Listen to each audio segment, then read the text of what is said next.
My son made me sit alone at his wedding, not near the family, not beside You the must be aisle, so proud. The wedding was not gorgeous. even close enough to I see his am face deeply. clearly We are when he so took his glad you could vows. make it.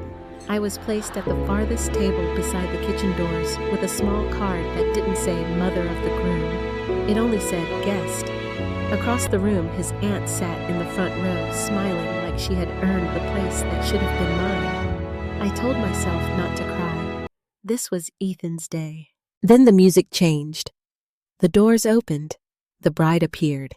And instead of walking to my son, Claire turned and walked straight toward me. Before I go on, if this story touches something in your heart, please like this video and subscribe so you don't miss the rest. And I'd love for you to comment what you would have done if you were sitting in that room. Tell me where you're watching from and what time it is there. Sometimes knowing someone is listening from somewhere far away makes a painful story feel a little less lonely. The morning of Ethan's wedding, I woke before the alarm. For a few seconds before the weight of the day settled on my chest, I lay still and listened to the old house breathe around me. The pipes clicked softly in the walls. A mourning dove called from the maple tree outside my bedroom window. The world felt gentle, almost merciful, as if it didn't know what kind of day I was about to walk into. My name is Brooke Morgan, and at 67 years old, I had learned not to expect too much from people. Expectation, I had discovered, was just hope wearing its Sunday best, and hope, if you held it too tightly, could cut your hands. Still, that morning, I hoped. I hoped my son might look at me and remember who I was.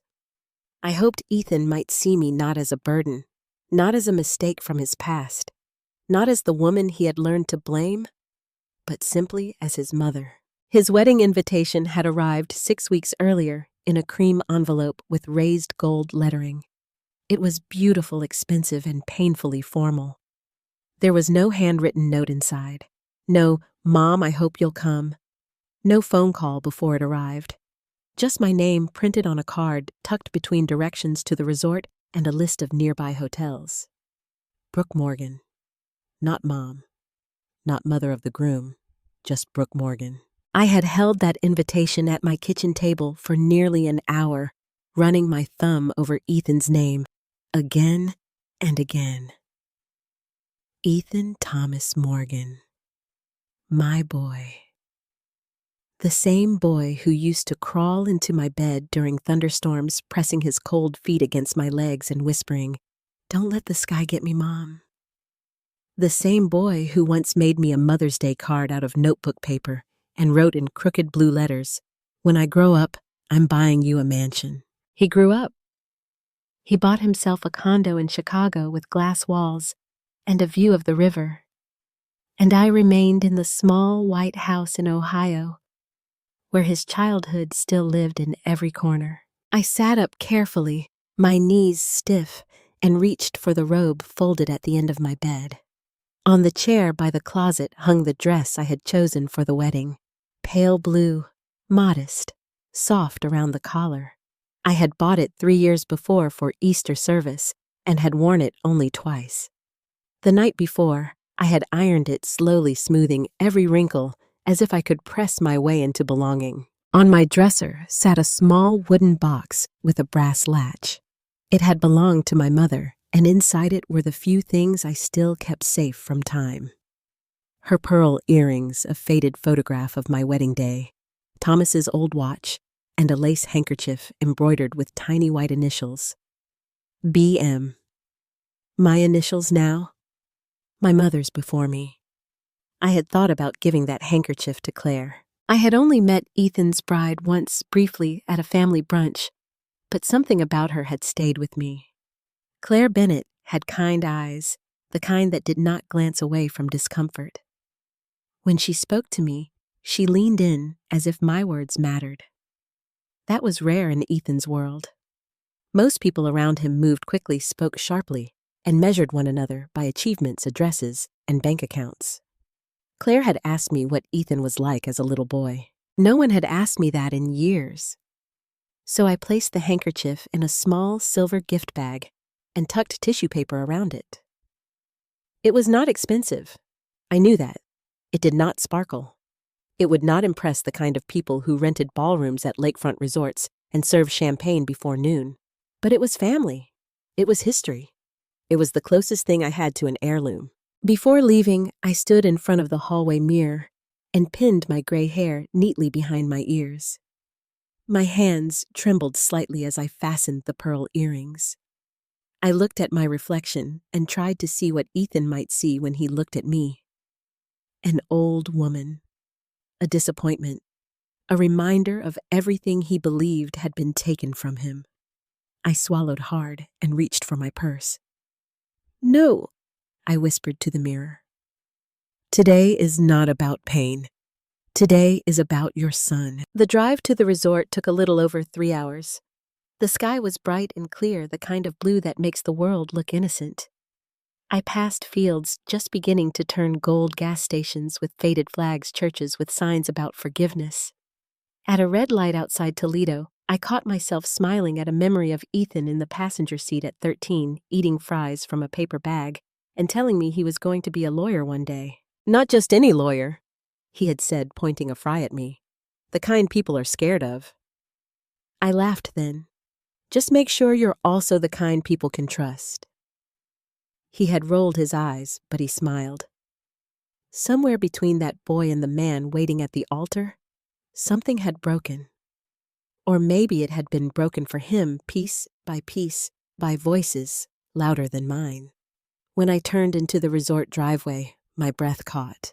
It was beautiful in a way that made me feel immediately out of place. A long stone entrance curved beneath rows of white roses. Valets in dark suits opened car doors. Women stepped out in silk dresses and heels that clicked confidently against the pavement. Men adjusted cufflinks and laughed as if nothing in life had ever truly frightened them. I parked myself in the guest lot because I did not want anyone opening my door and seeing the old blanket I kept on the back seat or the emergency cooler with bottled water and crackers. Habit from years of nursing shifts and long drives. Habit from years of having to be prepared because no one was coming to help. Inside the resort lobby, everything smelled like Lily's polish and money. A young woman with a headset greeted guests near a white table covered in place cards. "Name?" she asked brightly. "Brooke Morgan," I said. Her smile flickered. Not disappeared exactly, just flickered like a candle in a draft. She looked down at her tablet, scrolled, paused, and then looked at me again. "Brooke Morgan." "Yes," I said softly. "I'm Ethan's mother." The young woman's eyes shifted toward another staff member. It was quick, but I saw it. Nurses notice things. We notice when faces change before words do. "Of course," she said, but her voice had lost some of its brightness. "Let me just check something." She stepped away and spoke quietly to a man holding a clipboard. He glanced at me, then down at his papers. He did not smile. I stood there with my silver gift bag in my hand, while guests flowed around me. A woman in a lavender dress brushed past and said, "Excuse me," without looking at my face. Somewhere beyond the lobby, a string quartet was practicing. The notes floated through the air, delicate and lovely, while my stomach tightened. Finally, the man with the clipboard approached. "Mrs. Morgan," he said, though his eyes stayed on the seating chart. "We have your table ready. Mrs. Morgan?" "Not mother of the groom. Not this way, please, your son is waiting." Just Mrs. Morgan, as if I were any guest whose presence required management. He led me through this reception hall before the ceremony had begun. The room was breathtaking. Tall windows overlooked the lake. White flowers spilled from crystal vases. Gold chairs surrounded round tables dressed in ivory linen. At the front, near the dance floor, I saw a long table decorated with greenery and candles. Little name cards marked each seat. I slowed when I saw Ethan's name, then Claire's, then Robert and Linda Bennett, Claire's parents. And beside the place where the groom's family sat, I saw another card, Margaret Holloway. My fingers tightened around the handle of the gift bag. Margaret. Ethan's aunt, Thomas's sister. The woman who had spent years teaching my son to look at me with suspicion instead of love. The man with the clipboard kept walking until we reached the farthest corner of the hall near the swinging kitchen doors. The scent of butter and roasted chicken drifted out each time they opened. There, at a small round table meant for 10, only one place had been set. One plate, one water glass, one folded napkin, and one card. Guest. For a moment, I could not move. I stared at that little card as if it had spoken aloud. Guest. Not Brooke Morgan. Not mother. Not family. A guest. The man cleared his throat. "This is your seat." I looked up at him, trying to keep my voice steady. "Are you sure there hasn't been a mistake?" His face softened for half a second. That was almost worse than cruelty. Pity has a way of confirming what your heart is begging not to believe. "I'm sorry," he said quietly. This was the arrangement we were given. The arrangement we were given. I knew then. This was not an accident. Someone had planned this. Someone had looked at the room, looked at the family table, looked at my name, and decided I belonged near the kitchen doors alone. I wanted to ask if Ethan knew, but I was afraid of the answer. So I sat. I placed Claire's gift bag carefully beside my chair. I folded my hands in my lap. I watched guests enter and find their tables in laughing groups of 2, 4, 6. I watched Margaret glide across the room in a champagne-colored dress, accepting kisses on the cheek from relatives who had not called me in years. She saw me once. Just once. Then she smiled. Not warmly, not kindly, triumphantly. I turned my face toward the windows and blinked until the lake outside blurred into silver. I told myself not to cry. I had survived worse than a lonely table. I had survived hospital nights' overdue bills, widowhood whispers, and years of my son calling me Brooke in a voice that used to call me Mom. But nothing prepares a mother to be erased in public by the child she built her life around. A server came by and filled my water glass. "Thank you," I whispered. My voice sounded small even to me. Across the hall, Ethan appeared near the front entrance in his black tuxedo. My heart betrayed me instantly. It lifted at the sight of him. He looked so much like Thomas when Thomas was young that for one aching second, I forgot everything else. I saw my baby, my boy, my reason. Ethan turned his head. His eyes met mine. I waited. A nod, a smile, anything. But his expression tightened and he looked away. That was when I understood that my seat in the corner had not been the deepest cut of the day. The deepest cut was knowing my son had seen me there and let me stay.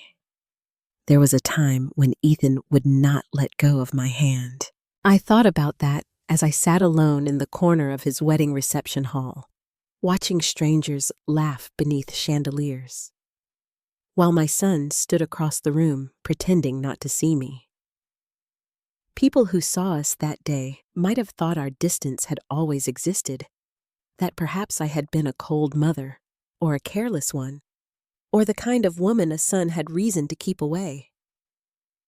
But there had been years when Ethan's whole world fit inside my arms. He was 6 when his father died.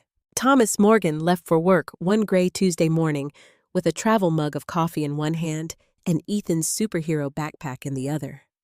He kissed me beside the sink, teased me for burning the toast again, and promised he would fix the loose porch step when he got home. He never did. A truck ran a red light on Route 23, and by sunset, I was standing in a hospital hallway in my nursing shoes while a doctor I knew from night shift tried to tell me my husband was gone without falling apart himself. I remember thinking absurdly that Thomas still had laundry in the dryer. Grief does strange things to the mind. It does not arrive like thunder. Sometimes it arrives like a grocery list you can no longer finish. Ethan did not understand death at first. He kept asking when Daddy was coming home. For 3 nights, he slept in Thomas's old sweatshirt, the sleeves hanging past his fingers. On the 4th night, he climbed into my lap and whispered, "If Daddy can't come back, can you stay?" I held him so tightly I was afraid I might hurt him. "I'm staying," I told him. "I'm not going anywhere." And I didn't. I stayed through everything. Through the funeral where Margaret Holloway stood near the casket with dry eyes and a handkerchief pressed to her lips like a performance. Through the casseroles that came for 2 weeks and then stopped. Through the bills that kept arriving with Thomas's name printed on them as if paper had not heard the news. Through the silence of our bedroom where his side of the mattress remained untouched for months because I could not bear to disturb the shape of his absence. Before Thomas died, we had not been rich, but we had been steady. He worked as a maintenance supervisor at a manufacturing plant, and I was a nurse at a county hospital. We had plans. Small ones, but real ones. Replace the roof. Save for Ethan's college. Take 1 trip to Maine because Thomas had always wanted to see the lighthouses. After he died, every plan became a number I could not afford. I took extra shifts at the hospital almost immediately. 12 hours became 16. Days became nights. Nights became mornings where I drove home with the sunrise burning my eyes and my hands smelling of antiseptic no matter how much soap I used. I learned to sleep in pieces 40 minutes before school pickup, 20 minutes, while laundry ran 10 minutes in the car outside the grocery store when my body simply refused to keep moving. I worked in emergency, then pediatrics, then wherever they needed someone willing to say yes. And I said yes because yes meant the mortgage got paid. Yes meant the lights stayed on. Yes meant Ethan could open the refrigerator and find milk eggs, lunch meat apples, little cups of pudding I bought because he liked peeling the foil tops off with his teeth. There were nights I ate crackers standing over the sink because I had told Ethan the chicken was just enough for 1 more plate. He never knew how often 1 more plate meant his plate. There were winters when I kept the thermostat low and wore Thomas's flannel shirt under my robe so Ethan could have new snow boots. There were mornings I cut coupons until my fingers were black with ink, then drove across town to save 73 cents on cereal. When Ethan needed a costume for the school play, I stayed up until 2 in the morning, sewing gold buttons onto an old jacket from Goodwill. When his sneakers split at the sole, I put cardboard inside mine so I could buy him new ones first. When he wanted to join the math club trip to Washington, D.C., I picked up weekend shifts for 6 straight weeks and told him I had a little extra saved. A little extra. That phrase carried half his childhood. But Ethan was not an ungrateful child. Not then. He was tender in ways that made the struggle feel holy. He would leave notes on the kitchen counter in crooked pencil letters. "I love you, Mom. Don't work too hard.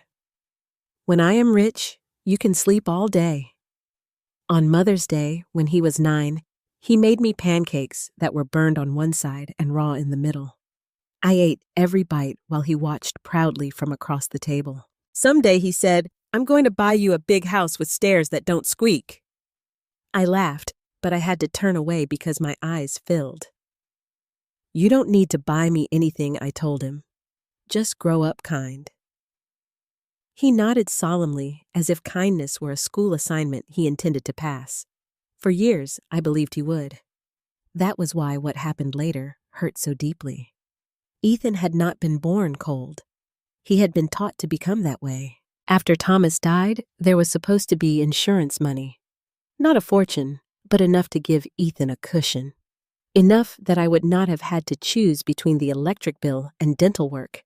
Enough to place into a college account with Thomas's name attached to it, so Ethan could grow up knowing his father had still provided for him in some way. But within months, the money was gone. I did not understand at first. There were documents, signatures, family conversations that happened around me rather than with me. Thomas had trusted his sister Margaret with certain paperwork because she worked in banking then and always spoke as if she were the only adult in any room. She said she was helping simplify things. She said grief made me too emotional to handle details. She said Thomas would have wanted his affairs managed properly. I was newly widowed, exhausted, and terrified of making one wrong move that would cost Ethan his future. So I let people speak over me. I let them tell me where to sign, when to wait, who to call. I believed decency would protect me because I had not yet learned that some people use another person's grief as an unlocked door.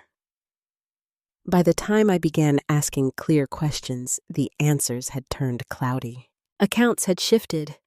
Fees had appeared. A transfer had been made that no one wanted to explain. And somehow, before I could understand the shape of what had happened, a rumor formed inside Thomas's family. Brooke mishandled the money. Brooke spent what Thomas left. Brooke always was overwhelmed. No one said it to my face at first. They were careful. Cruel people often are.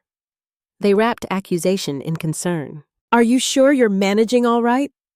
Margaret would ask, her hand resting on Ethan's shoulder. Thomas worried about Brooke and finances. She told relatives at family dinners just loud enough for me to hear. Ethan was little then, too little to understand, but not too little to absorb tone. Children may not follow every word, but they know when a room turns against their mother. I could have fought harder. I have asked myself that question for years. Why didn't I scream? Why didn't I drag every paper into court? Why didn't I stand in the center of that family and demand they stop poisoning my name? The simple answer is that I was tired. The truer answer is that I was afraid. I was afraid of losing the last pieces of Thomas's family Ethan still had. I was afraid of turning his childhood into a courtroom. I was afraid that if I spoke the whole truth before I fully understood it, Ethan would grow up surrounded by bitterness on all sides. So I swallowed more than any woman should have to swallow. I lowered my head. I worked harder. I told myself that one day when Ethan was old enough, I would explain everything gently. But lies do not wait politely for truth to catch up. They grow. While I was working double shifts, Margaret was visiting Ethan with gifts I could not afford. While I was packing peanut butter sandwiches, she was taking him to steakhouses. While I was saying no because no was all the budget allowed, she was saying yes and calling it love. I did not see the danger at first. I thought a boy deserved to be spoiled by his aunt after losing his father. I thought kindness from others might soften the edges of grief. But Margaret's kindness always came with a shadow. And eventually, that shadow reached my son. Still, when I remember those early years, I try not to begin with the betrayal. I begin with Ethan's small hand in mine. I begin with his sleepy head against my shoulder after a fever broke. I begin with the night he taped a note to my bedroom door that said, "Mom, you are my hero." I kept that note. Even after he stopped believing it. Even after he stopped calling me Mom. Because a mother remembers the child before the world got to him. And sitting at that lonely wedding table with my name reduced to guest, I held on to that child like a candle in the dark. The first time I heard Margaret Holloway tell my son that I had ruined his future, Ethan was 14. He was standing in the kitchen with a glass of orange juice in his hand, still wearing his basketball practice jersey, his hair damp with sweat. I had just come home from a double shift at the hospital. My feet hurt so badly I could feel my pulse in my toes, and there was a red mark across my cheek from where I had fallen asleep for 20 minutes against the steering wheel in the driveway. Margaret had let herself in with the key Thomas had given her years before. She was sitting at my kitchen table as if it belonged to her, one elegant leg crossed over the other. her leather purse resting beside a stack of envelopes I had not yet had the courage to open. She wore perfume so sharp it cut through the smell of the chicken soup I had left simmering on the stove. Ethan looked uncomfortable when I walked in. That should have warned me. Margaret smiled too quickly. "Brooke," she said in the tone people use when they want to sound kind in front of witnesses. "We were just talking." I set my work bag down slowly. About what? Ethan looked at his juice. Margaret looked at me. "About planning," she said. "About Ethan's future. Someone has to think about it." The words were ordinary. The meaning beneath them was not. I remember the kitchen light buzzing above us. I remember the pile of mail on the table, the cracked tile near the sink, the way Ethan's shoulders had begun to square like a young man's, even though his face was still my little boy's. I remember thinking, with a cold little drop in my stomach, that Margaret had waited until I was exhausted to begin whatever she had come to do. "I think about his future every day," I said. Margaret tilted her head. Thinking and preparing are not the same thing. Ethan did not look at me. That was the beginning. Or perhaps it had begun earlier in smaller ways I had been too tired to notice. A new pair of shoes from Aunt Margaret, a weekend trip to Columbus, a steak dinner after Ethan made honor roll, a birthday watch I could never have afforded. Each gift came wrapped in glossy paper and quiet comparison. I gave Ethan what I could.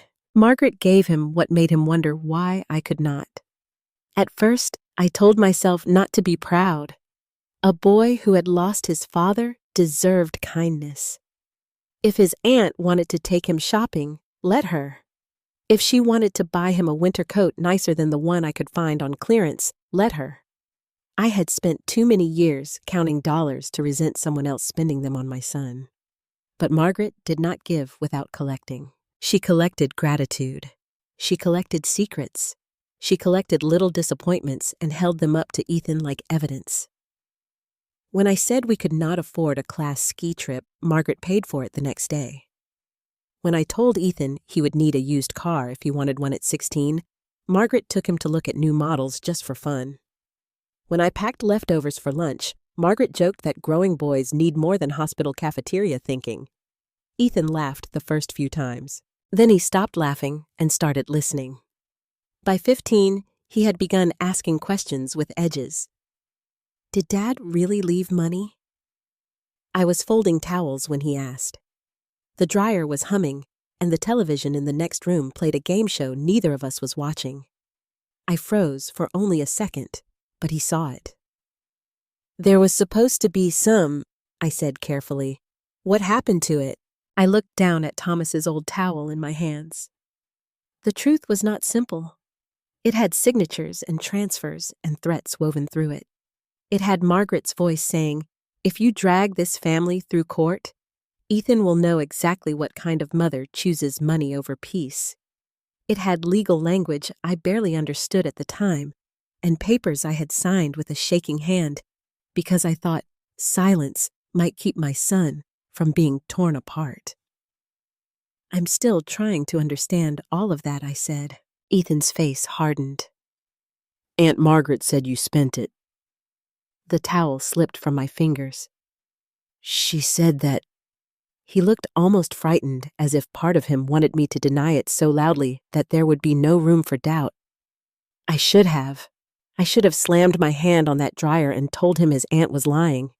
I should have driven him that very night to someone who could explain every document.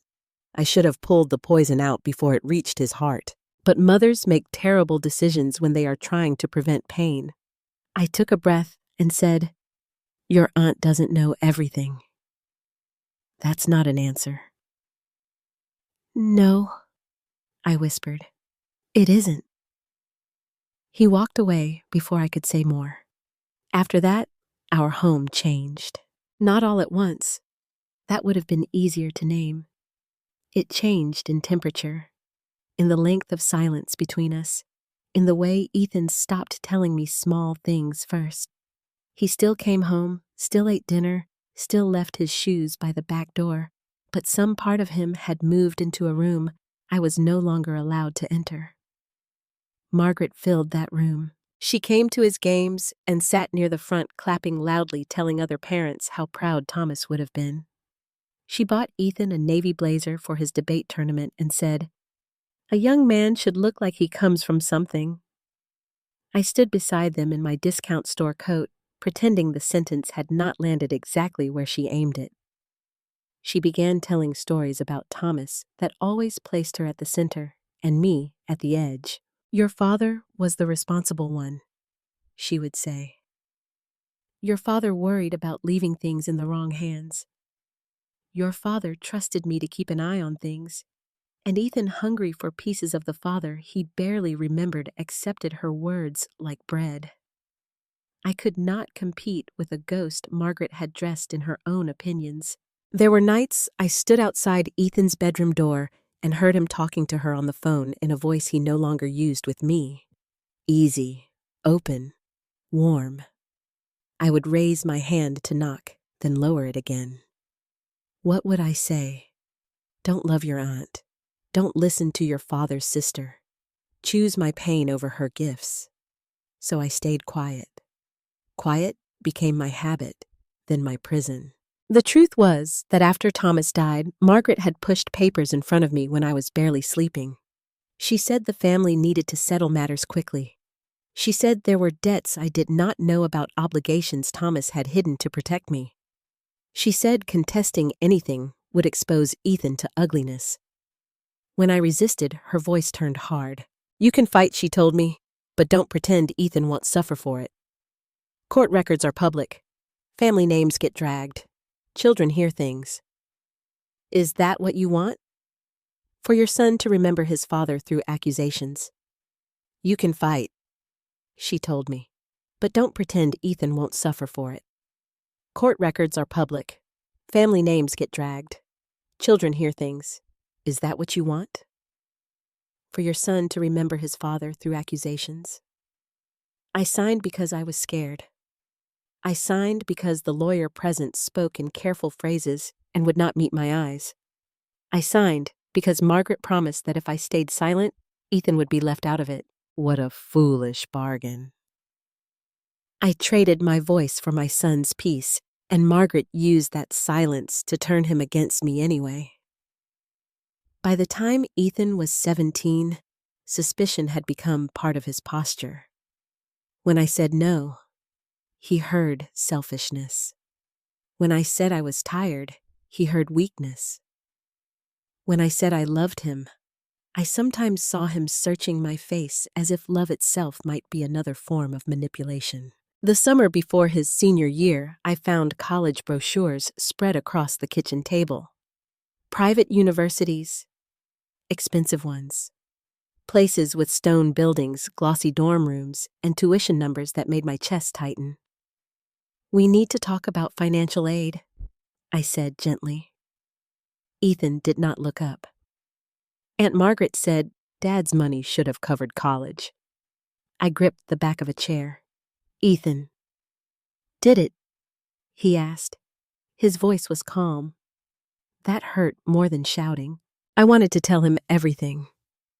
I wanted to say Margaret took more from us than money. She took your trust before you were old enough to guard it. She took my name and stained it in front of you. She made herself generous with what should have helped you in the first place.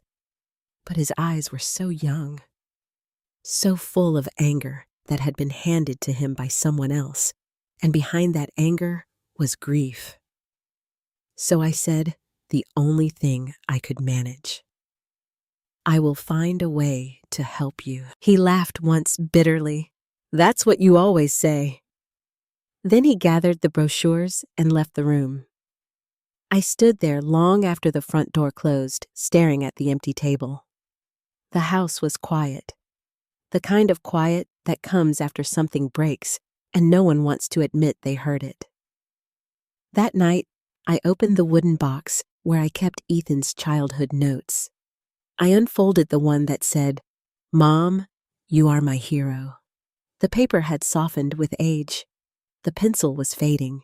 I pressed it to my chest and cried without making a sound. Because I knew by then that Margaret's lies had not merely entered my son's ears.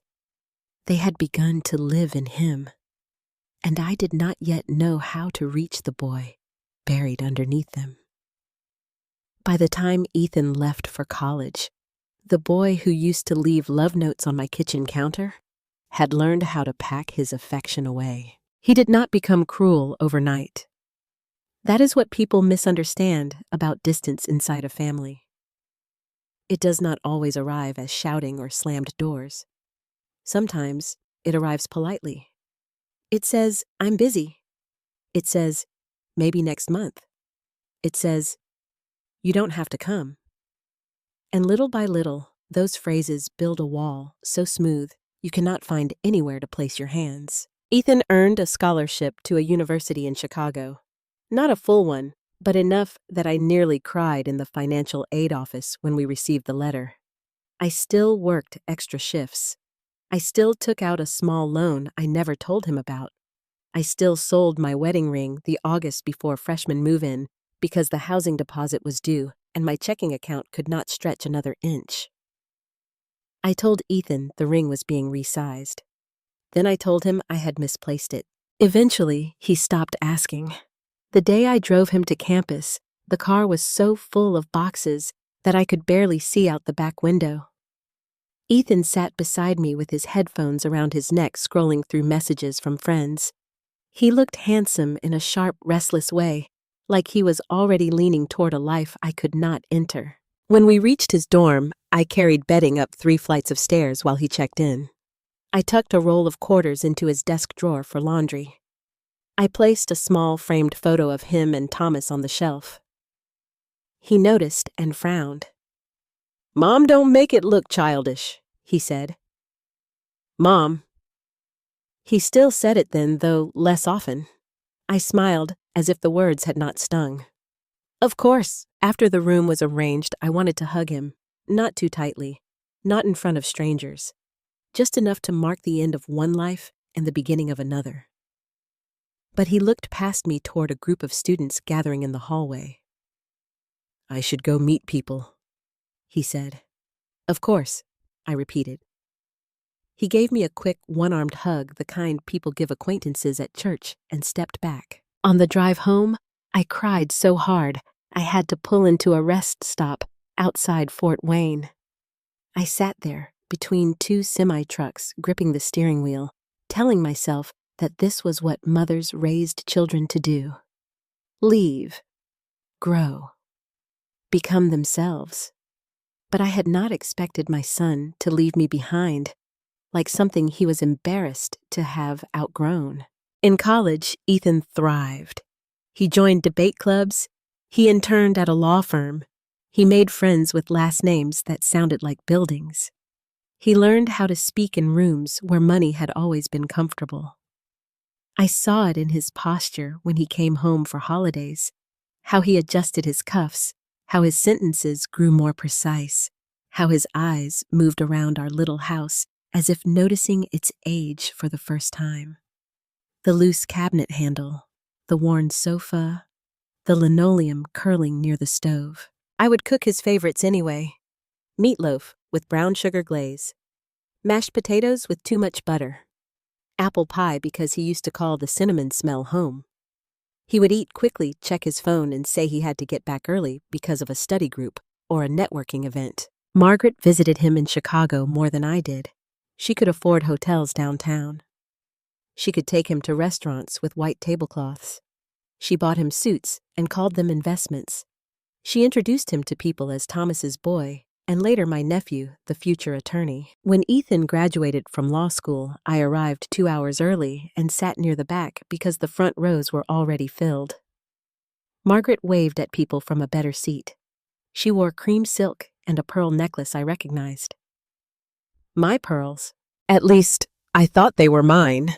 Years before, after Thomas died, a pair of pearls from my mother-in-law had disappeared during the chaos of paperwork and family sorting. I had never accused anyone. By then, I had learned that every accusation I made would somehow be turned back toward me. After the ceremony, I waited with a bouquet of grocery store roses wrapped in clear plastic. When Ethan came out in his gown, Margaret reached him first. She held his face in both hands and kissed his cheek while someone took pictures. I stood behind a cluster of families, smiling until my cheeks hurt.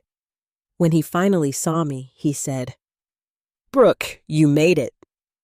Brooke, not Mom. The word struck me so cleanly that for a moment I forgot to breathe. I told myself he had said it by accident. He was excited. He was distracted. He was surrounded by colleagues. Young adults try on distance like a new coat, I thought. They think it makes them look mature. So I handed him the roses. "I'm so proud of you," I said. He looked at the flowers, then at the leather portfolio Margaret had given him embossed with his initials in gold. "Thanks," he said. "That's nice. That's nice." I kept the graduation program anyway.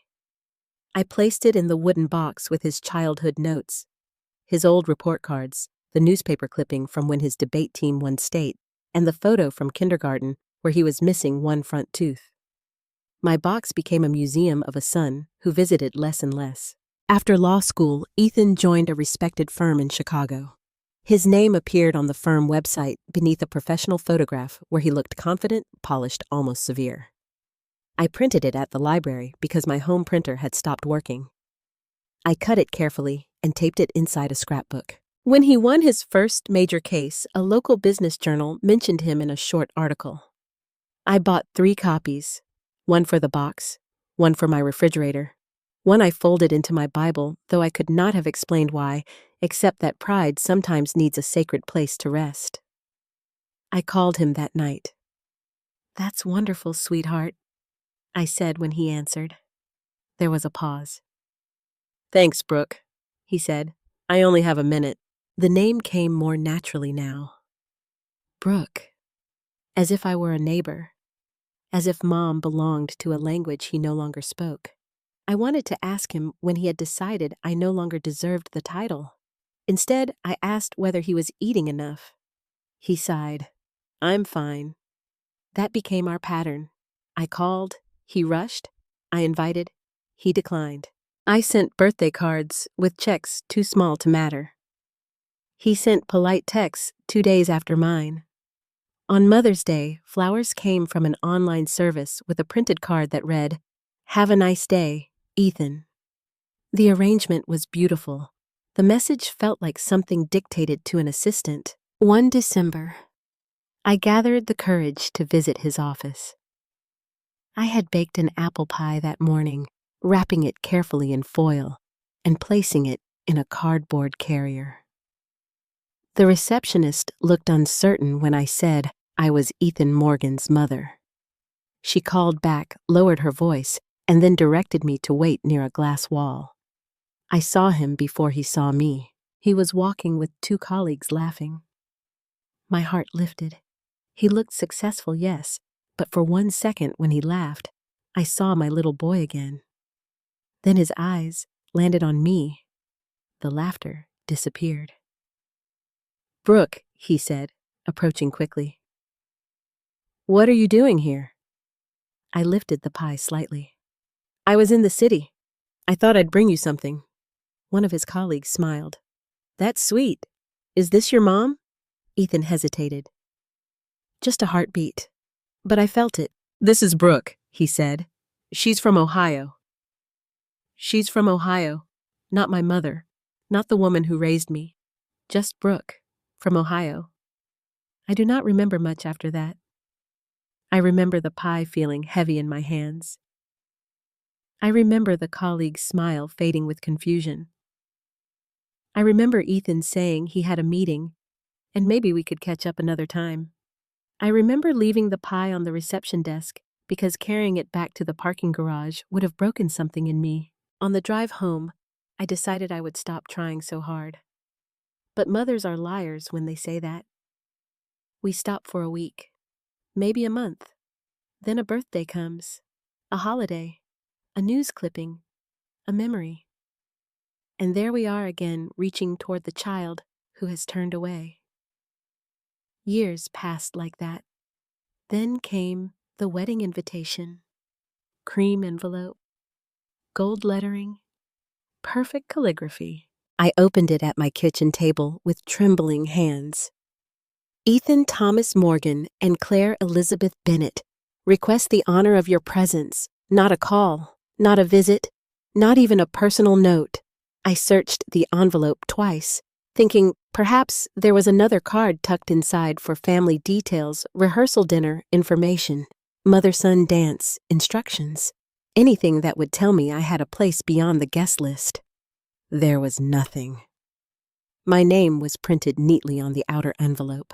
Ms. Brooke Morgan. Ms. As if Thomas had never existed. As if Ethan had not come from my body, my work, my hunger, my prayers. I sat there until the afternoon light slid across the table and touched the wooden box beside the wall. Inside it were all the pieces of Ethan I had saved because I did not know how else to prove to myself that my son had once loved me. I should have stayed home. A wiser woman might have. But I was not wise where Ethan was concerned. I was only his mother, and mothers will walk into rooms where they are unwanted if there is even the smallest chance their child might look up and remember them. So I placed the invitation back in its envelope. Then I marked the date on my calendar. I met Claire Bennett 3 weeks before the wedding at a Sunday brunch Margaret insisted on calling an intimate family gathering. There was nothing intimate about it. The brunch was held at a bright little restaurant in downtown Chicago, with exposed brick walls, tiny vases of white tulips on every table and menus printed on thick cream paper. The kind of place where coffee came in cups too small to hold with both hands and toast was described with more words than I used for entire dinners at home. I arrived 10 minutes early because nurses and mothers both live by the same rule: if you are on time, you are already late.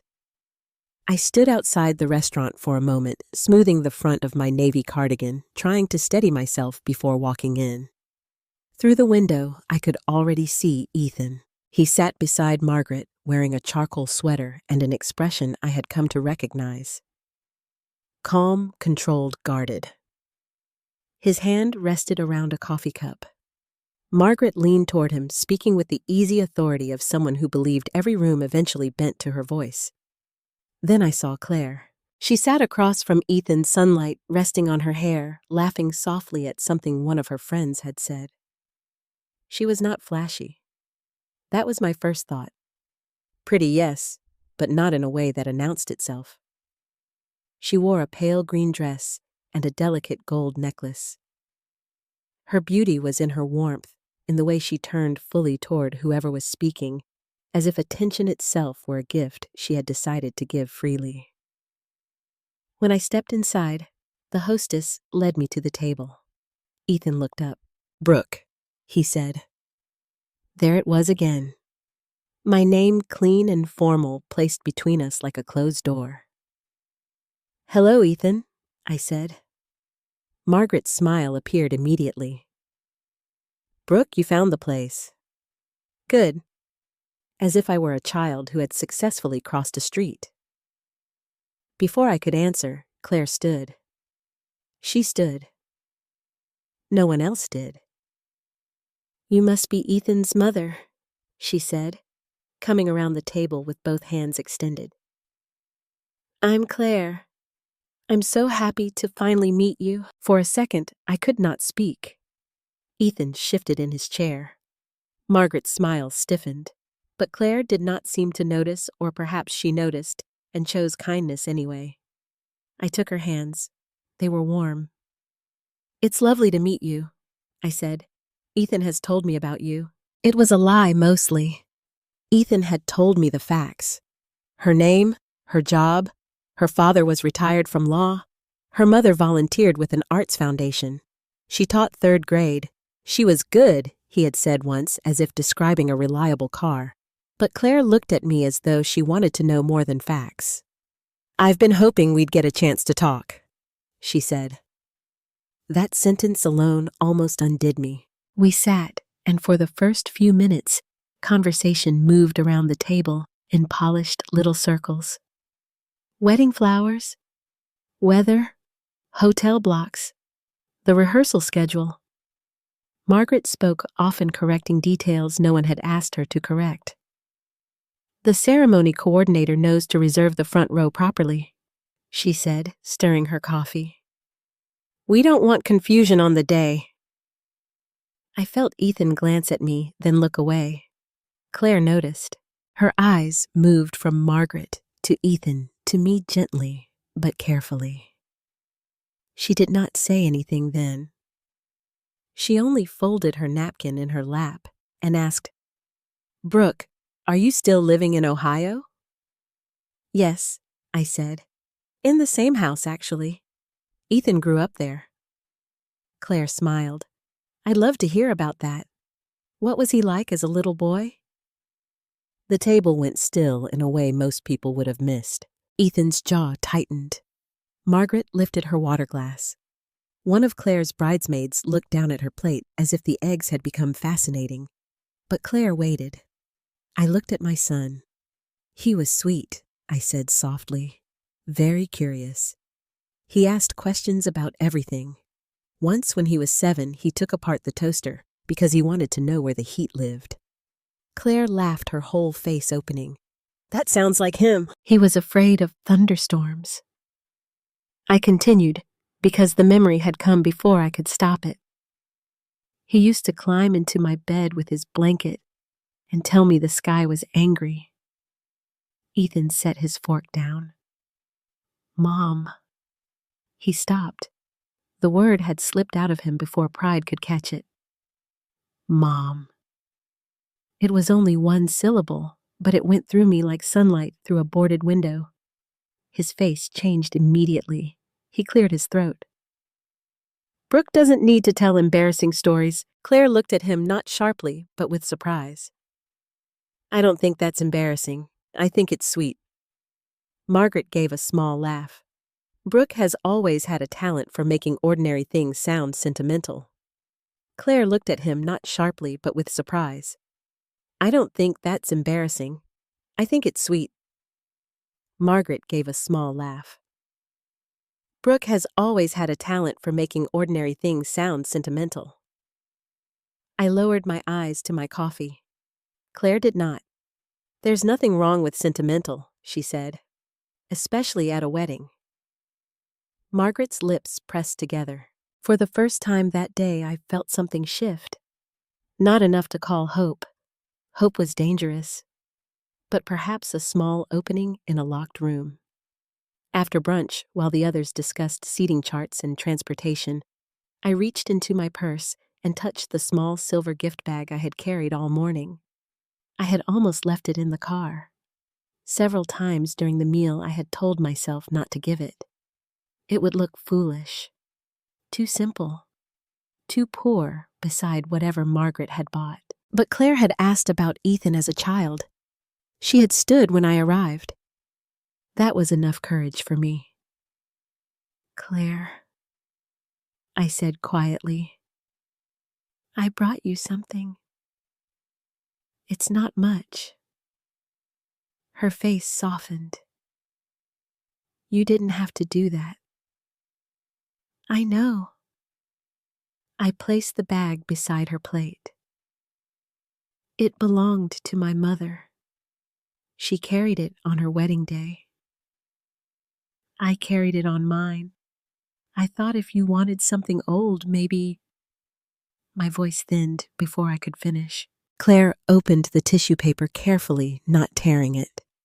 She lifted the lace handkerchief as if it were something fragile and valuable. Oh, Brooke, she whispered. It's beautiful. It's just a little handkerchief, Margaret said from across the table. Very old-fashioned. Claire already has custom pieces for the ceremony. The heat rose in my cheeks. I didn't mean to interfere, I said quickly. It was only a thought. Claire closed her fingers around the lace. I love it. Margaret gave a small, airy sigh. Of course you do, dear. You're very kind. But Claire was no longer looking at Margaret. She was looking at the corner of the handkerchief where the initials had been stitched in tiny white thread.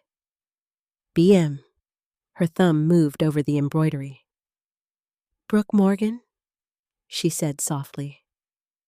My mother was Beatrice Miller before she married, I explained. Then I became Brooke Morgan, so the initials stayed with me. Funny how things like that happen. Claire's expression changed, not dramatically, not enough for anyone else to understand. But I saw it. Nurses notice small changes. Mothers do too. Her eyes narrowed slightly, not in suspicion of me, but in recognition, as if my name had struck a hidden bell somewhere in her memory. Brooke Morgan, she repeated. Ethan frowned. Claire. She looked up quickly. Sorry, I think my father once mentioned that name. Margaret's hand froze around her coffee cup. I saw it. For one brief second, all the color drained from her face. Then she recovered, smiling too brightly. Morgan is hardly an unusual name. No, Claire said, still holding the handkerchief. I suppose not, but something had entered the room with us then. Something invisible but real. A thread.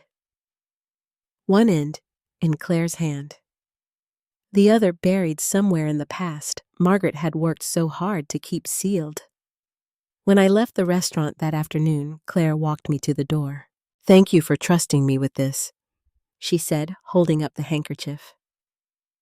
I just wanted you to have something from Ethan's family, I told her. She looked back through the window at Ethan, then at Margaret, who was watching us with cold eyes. Then Claire turned to me and said very quietly, Sometimes family stories have missing pages, don't they? My heart gave one hard beat. I did not answer. I only smiled the small, tired smile of a woman who had spent years living inside those missing pages. And for the first time in a long time, I wondered if someone else had finally noticed the blank spaces. The rehearsal dinner was held the night before the wedding in a private dining room overlooking the lake. By then, I had almost convinced myself that the brunch had not been as tense as I remembered. That is another thing pain teaches you to do. You start editing your own memories so you can survive the next gathering. You tell yourself maybe Margaret did not mean it that way. Maybe Ethan was only nervous. Maybe Claire's question about missing pages was just polite curiosity, not a warning bell. But the moment I walked into that private dining room, the truth returned like cold air through an open door. The room was elegant and warm, with long candles glowing down the center of two polished wooden tables. White roses leaned from low glass bowls. Place cards sat in perfect rows. Through the windows, the lake reflected the last orange light of evening, calm and beautiful, as if nature itself had refused to participate in human cruelty. I stood near the entrance, searching for my name. Ethan was at the head table with Claire, her parents Margaret, and several members of the wedding party. Margaret sat close to my son, laughing softly, one hand resting near his sleeve, as if she still had permission to guide him. Claire sat on Ethan's other side, but she looked distracted. Her eyes moved over the room until they found me. She smiled. It was small, but it was real. I smiled back, grateful for that tiny kindness. Then I found my card. Brooke Morgan. It was not at the family table. It was not near Ethan. It was not even at the second table with relatives. My seat was at the end of a smaller table near the doorway, between one of Ethan's law school acquaintances and an elderly cousin of Claire's, who spent most of the evening asking servers for more ice. I told myself it did not matter. A seat was just a seat. A mother did not need a special chair to love her child. But when I looked again at the head table and saw the card beside Ethan's plate, Margaret Holloway, I felt something inside me sink. Margaret saw me looking. She lifted her glass slightly. Not a toast, not a greeting, a reminder.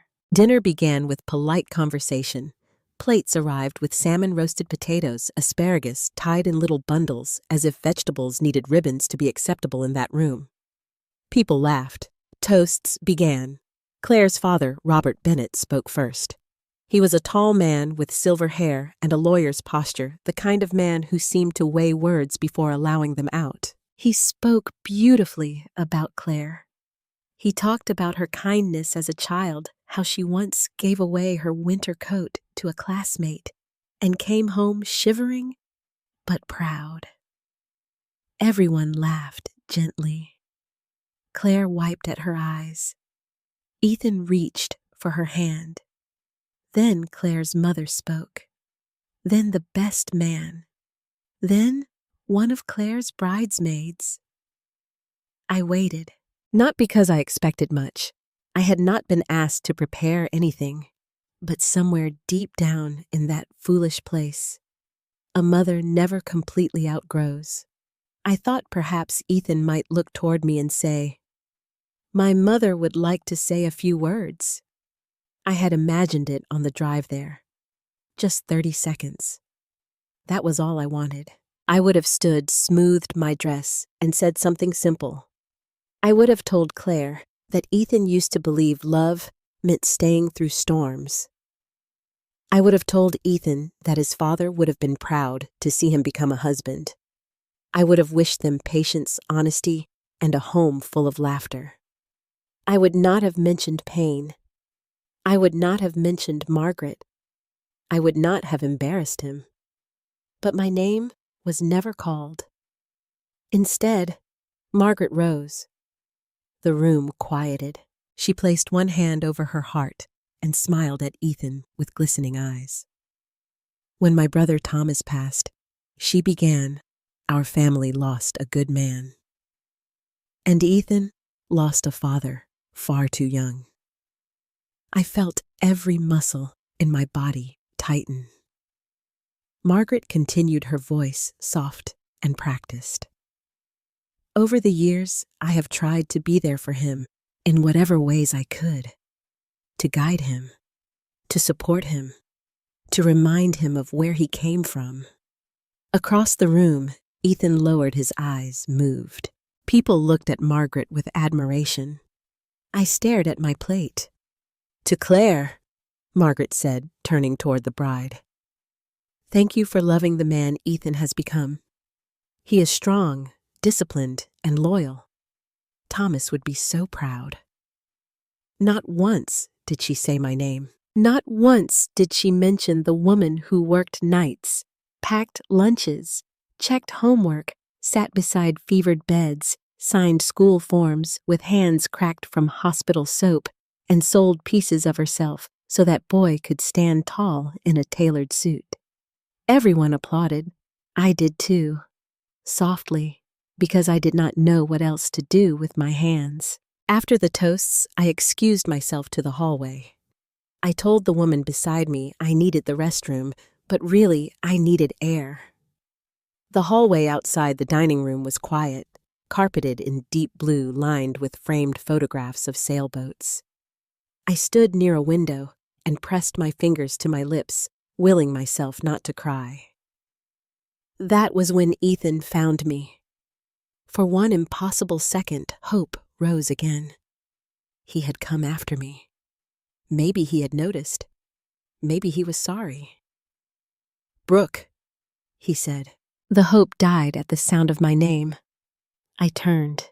Ethan. He looked uncomfortable, not guilty exactly, but irritated by discomfort. "Are you okay?" The question was so close to tenderness that I almost stepped toward it. "I'm fine," I said. "I just needed a moment." He pushed one hand into his pocket. "Listen, tomorrow is going to be a long day.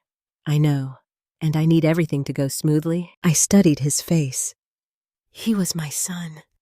I knew the little scar near his eyebrow from when he fell off his bike at 8.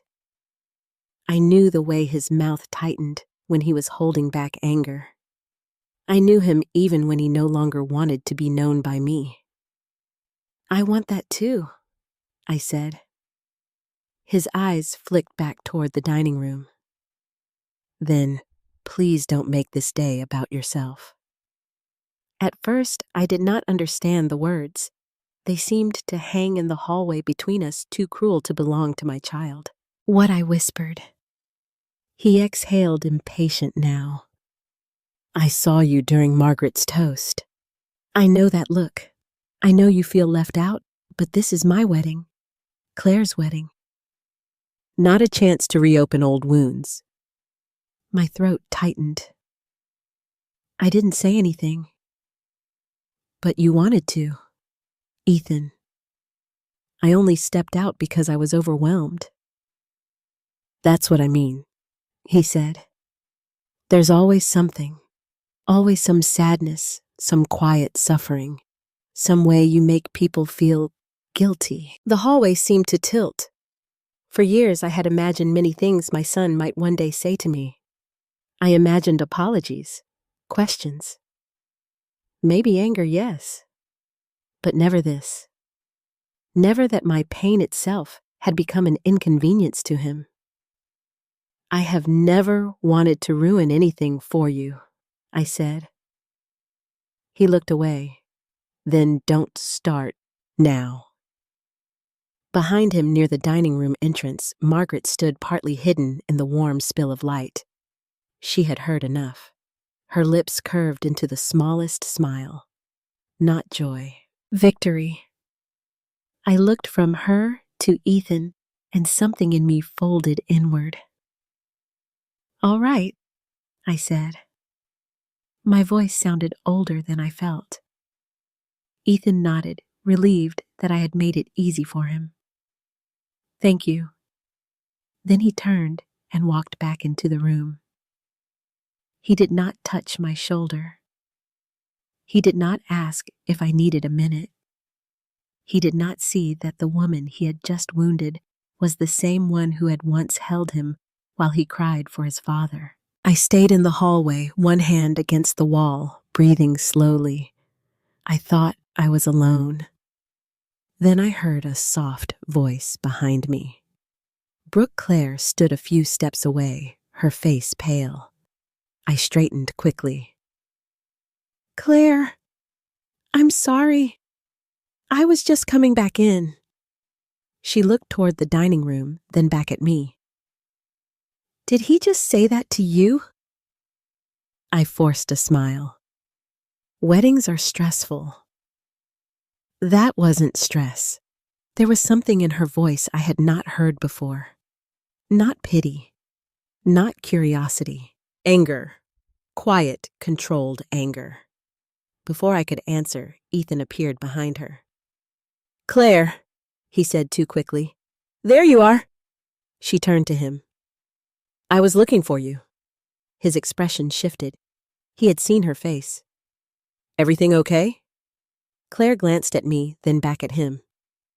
I was going to ask you the same thing. Ethan's jaw tightened. Brooke gets emotional. You don't know the whole history. No, Claire said softly. I'm starting to realize I don't. His eyes sharpened. My mother has always been good at making herself look wounded. My mother. He used the words then, but not as love. As accusation. Claire's face changed. I could tell something inside her had moved from doubt to decision. She did not argue with him there. She simply nodded once and said, We'll talk later. But across the hallway, Robert Bennett had stepped out of the dining room as well. He had been standing near the door, silent, his gaze fixed on me with a strange intensity. Not the stare of a stranger trying to place a face. The stare of a man remembering a file, a name, a signature. When Ethan returned to the room, Robert approached his daughter. Claire, he said quietly, I need to speak with you tonight. She looked at him. Dad. His eyes moved briefly to me. Then he said the words that made Margaret's entire house of lies begin to tremble, though none of us knew it yet. It's about Brooke Morgan. I did not know what happened after Robert Bennett said my name that night. At the time, I only knew that Claire looked at her father as if he had opened a door she had been standing in front of without realizing it. I only knew that Margaret, who had returned to the dining room just behind them, stopped so abruptly that her champagne nearly spilled. I only knew that Ethan was somewhere inside, still believing he understood the history of his own family. I went back to my table because that was what I had trained myself to do. Return quietly. Sit down. Make no scene. Carry the wound where no one could accuse me of bleeding on the carpet. But later, much later, Claire told me everything. After the rehearsal dinner ended, while guests drifted toward elevators and valet stands, Robert asked Claire to come with him to the small cottage the Bennetts had rented on the resort property. Claire said she followed him without speaking. She still wore her rehearsal dinner dress, a soft ivory one that made her look almost like a bride already. But her hands were cold. Robert did not speak until they were inside his study.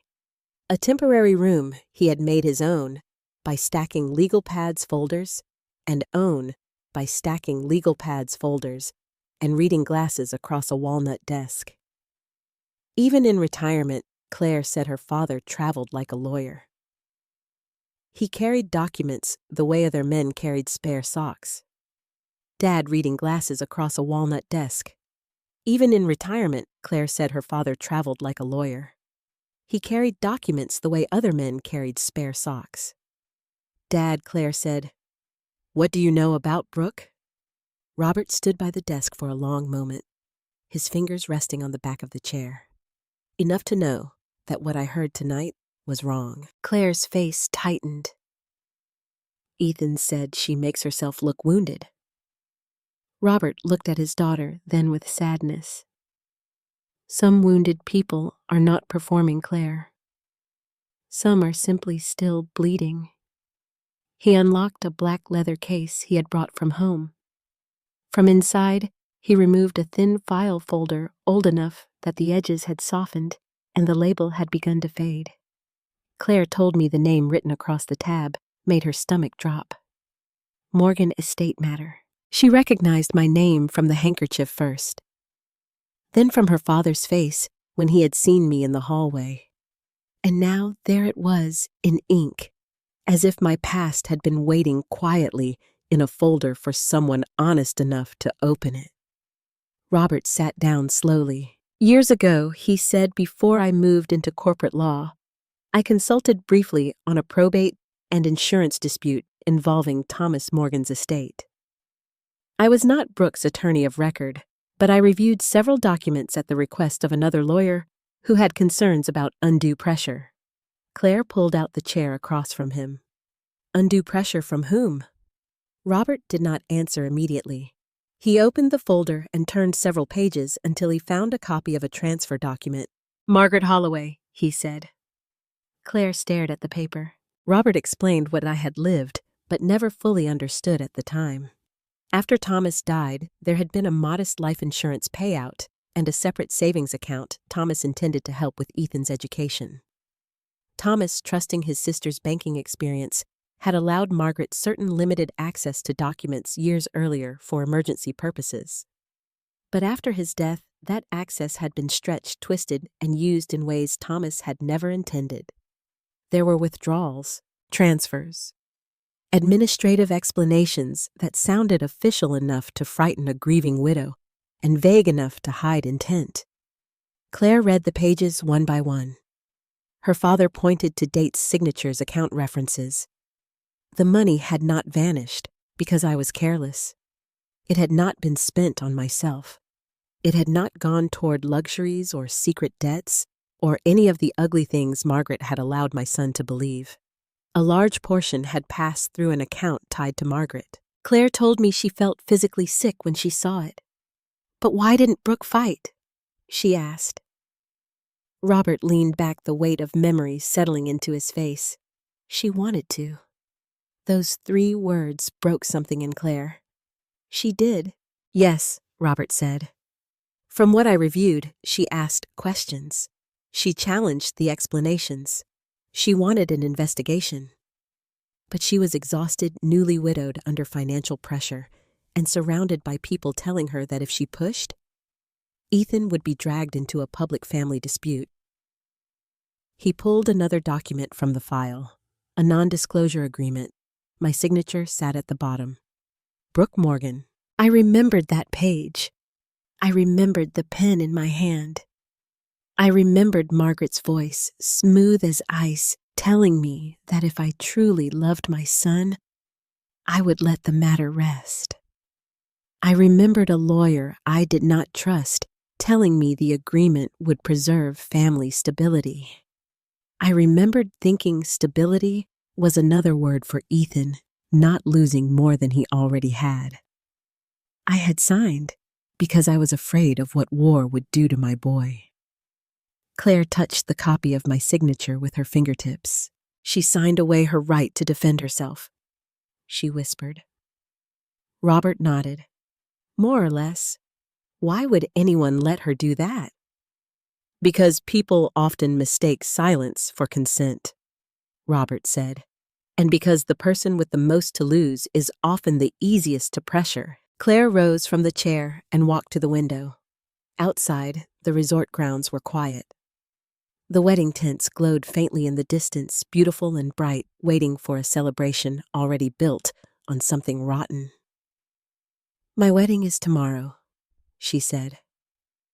I know. Ethan believes his mother stole from him. Robert closed the folder halfway, then opened it again, as if the truth refused to stay contained. Then, Ethan has been allowed to believe a lie. Claire turned around. Allowed, her father's eyes were grave. Encouraged. Claire thought of Margaret at the brunch dismissing my handkerchief. Margaret at the rehearsal dinner, seated beside Ethan, as if she had earned a mother's place. Margaret speaking of Thomas, of guidance, of sacrifice, while the woman who had actually raised Ethan sat at a side table swallowing humiliation in silence. And Claire thought of Ethan too. That was the part she confessed to me with tears later. She was angry with him, yes, but she loved him. She knew the man he could be. She had seen his discipline, his intelligence, his tenderness in private moments when his guard slipped. But now she had to face a terrible question before marrying him. Was he cruel, or had he been trained to be cruel toward one person? Neither answer was easy. Claire sat down again, but this time she looked less like a bride and more like a woman standing at the edge of a decision that would change every life around her. What am I supposed to do with this? She asked. Robert did not give her the answer. Good fathers, like good lawyers, know there are moments when advice becomes interference. You need to decide what kind of marriage you are willing to begin, he said. One that keeps peace by burying the truth, or one that makes room for it even if it hurts. Claire looked down at the lace handkerchief resting beside her purse. She had carried it with her after the brunch. She told me she did not know why at first. Maybe because it felt honest. Maybe because it was the only wedding gift she had received that carried pain and love in the same threads. She lifted it and ran her thumb over the initials. B.M. My mother's initials. Mine. A small inheritance Margaret could not steal because it had no bank value. What if this destroys the wedding? Claire whispered. Robert's voice softened. Then perhaps it saves the marriage. Claire cried then, not loudly. Claire was not dramatic in her pain.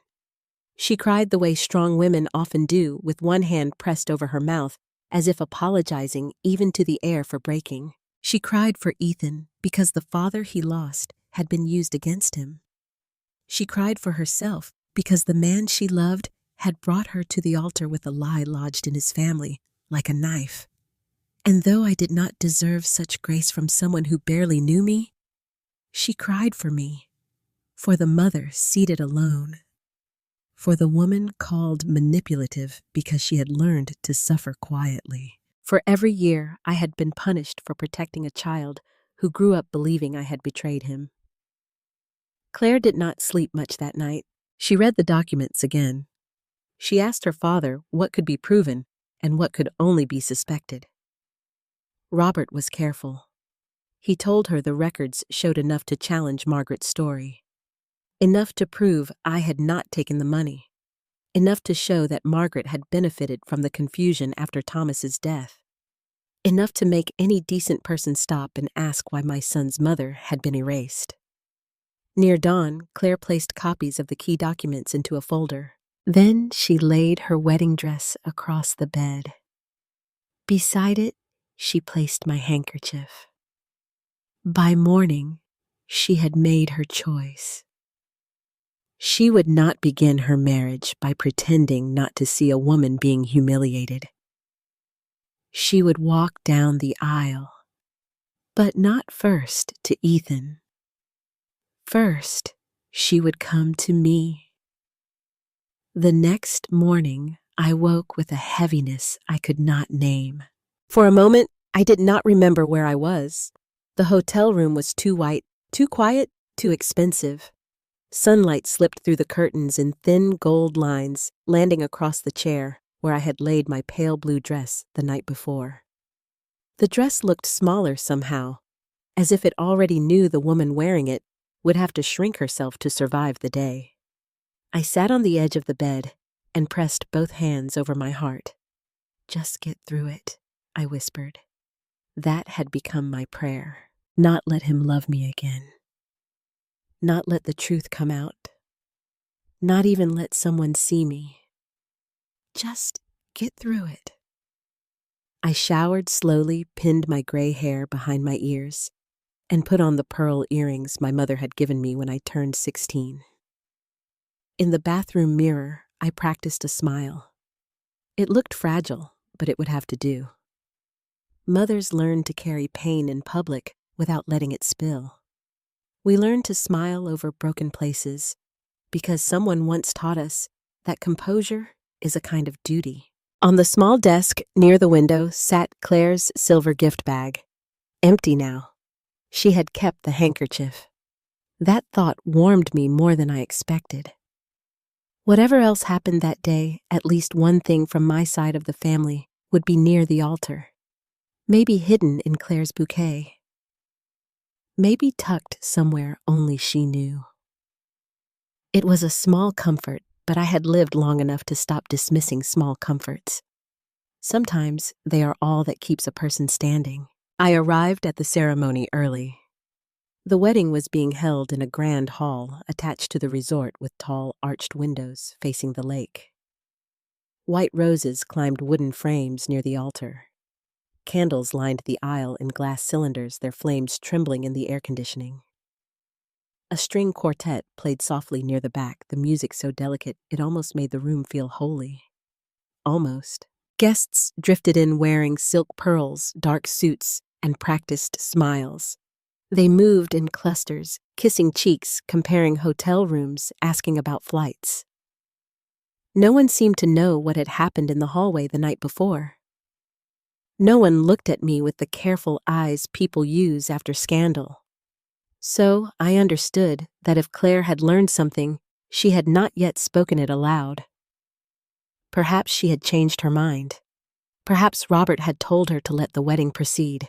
Perhaps everyone had decided, as people so often do, that peace was more important than justice, when justice would be inconvenient. An usher approached me, a young man with sandy hair and a boutonniere pinned crookedly to his lapel. "Bride's side or groom's side?" he asked. The question was so simple, so normal. I almost laughed. "Groom's," I said. Then, because dignity sometimes forces truth through trembling lips, I added, "I'm Ethan's mother." His smile faltered. Just slightly. "Oh," he said. "One moment." He glanced down at a small card in his hand. I saw my name there, Brooke Morgan. Beside it, in neat printed letters, was a row assignment that was not a row at all. Rear seating, not family reserved, not front row. Rear seating. The young man looked embarrassed. "This way, ma'am." I followed him down the side aisle, past rows of white chairs tied with ivory ribbon. The front row on the groom's side was already marked with reserved cards.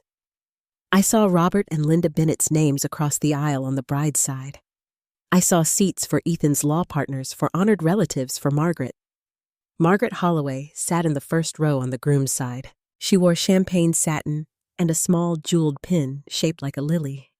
Her hair was swept up elegantly. People leaned down to greet her, touching her shoulder, whispering congratulations. She accepted every word like tribute. When I passed, she looked up. Her eyes moved over my dress, my pearls, my hands folded around my purse. Then she smiled the same smile she had worn the night before.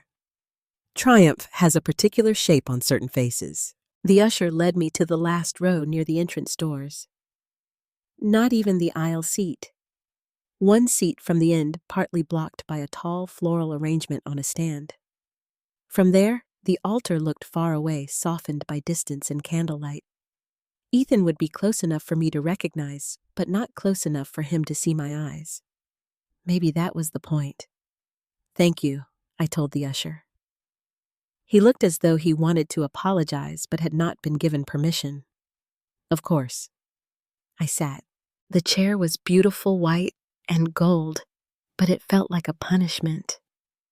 Guests filled the room. The hum of voices grew, then softened as the ceremony time approached. I kept my purse in my lap and my hands over it. My fingers found the edge of an old tissue. I had brought several folded neatly. A practical woman prepares for tears, even when she hopes not to need them. Across the room, I saw Ethan appear near the altar. My breath caught.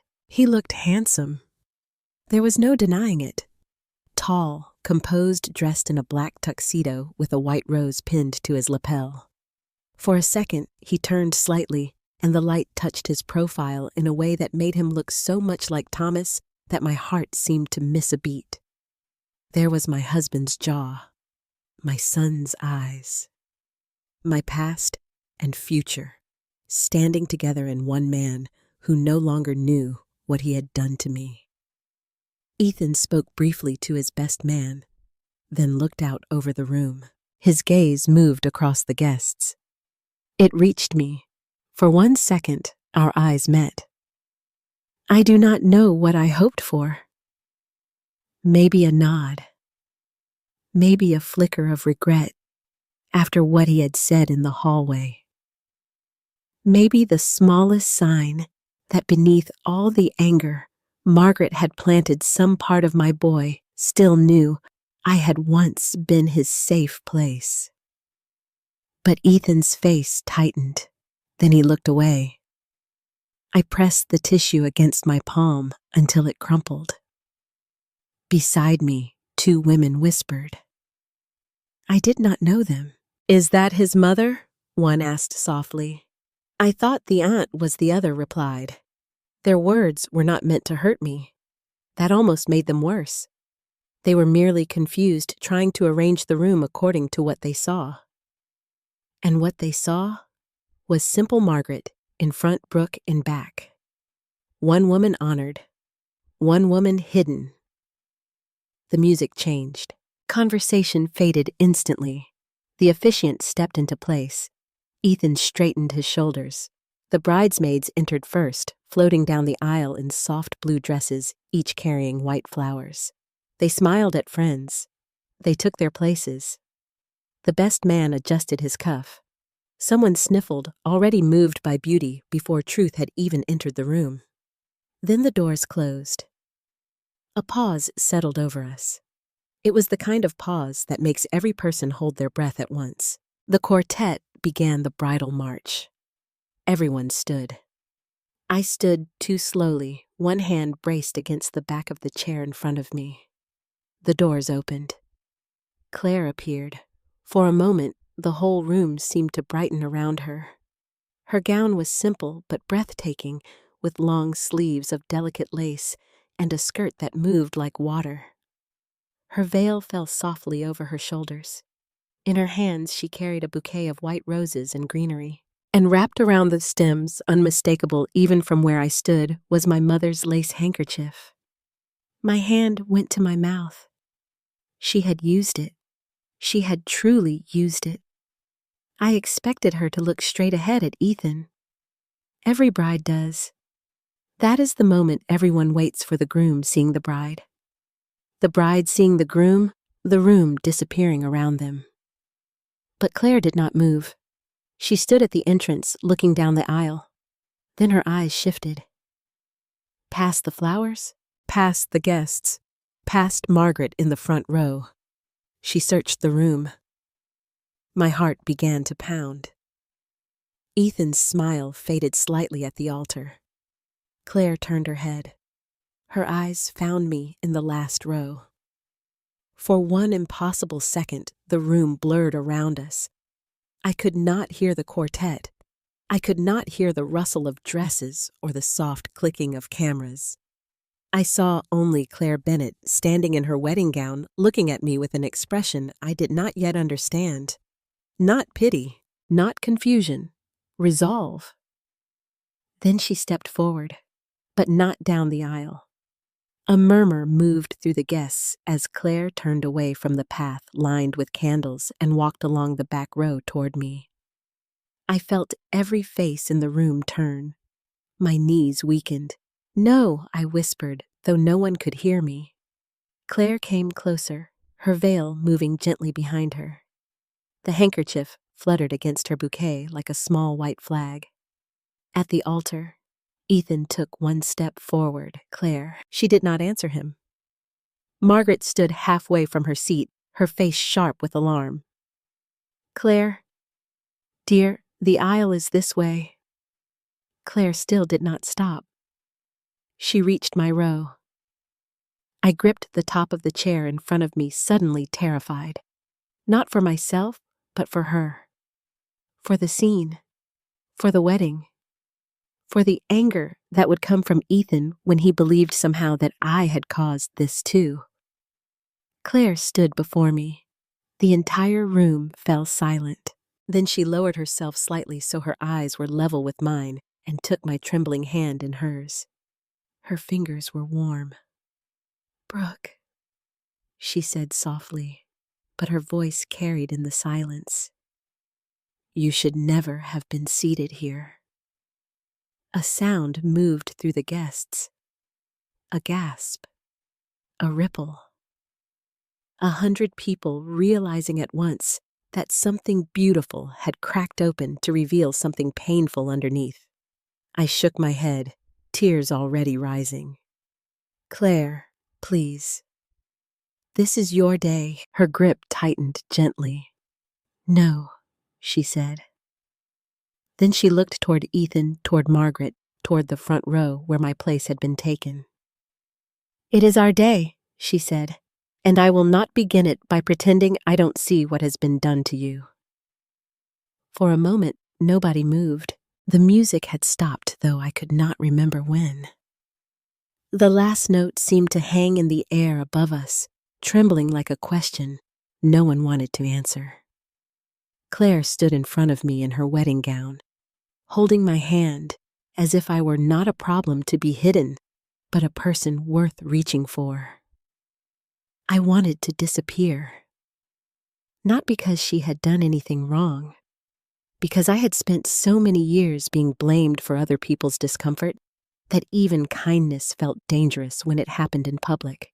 "Claire," I whispered, "please. Everyone is staring." "I know," she said. Her voice was calm, too calm for a bride standing in the back of her own wedding ceremony, while the groom waited at the altar and a room full of guests held its breath. From the front, Ethan took another step forward. "Claire, what are you doing?" Margaret rose fully now. "This is inappropriate." Claire did not look at Margaret. She kept her eyes on me. "Can you stand?" she asked softly. My face burned. "I shouldn't." "You should have been standing with dignity from the beginning," she said. That was when the first tear fell down my cheek. Not from my eye, but from my cheek-wrist tear fell down my cheek. Not from shame this time. From shock. There is a strange pain in being defended after years of learning to defend yourself only in silence. Some part of you wants to accept it. Another part is terrified the defender will be punished for loving you out loud. I shook my head. This is your wedding day. Claire leaned closer, her bouquet brushing against my arm. Wrapped around the stems, my mother's lace handkerchief trembled with her grip. And this is the first decision of my marriage, she said. I need it to be an honest one. Then she helped me stand. A murmur moved through the room as I rose from the last row. I could feel eyes on my dress, my gray hair, my trembling hands. I wanted to look at the floor, but Claire would not let go of me. She turned, still holding my hand, and began walking toward the front.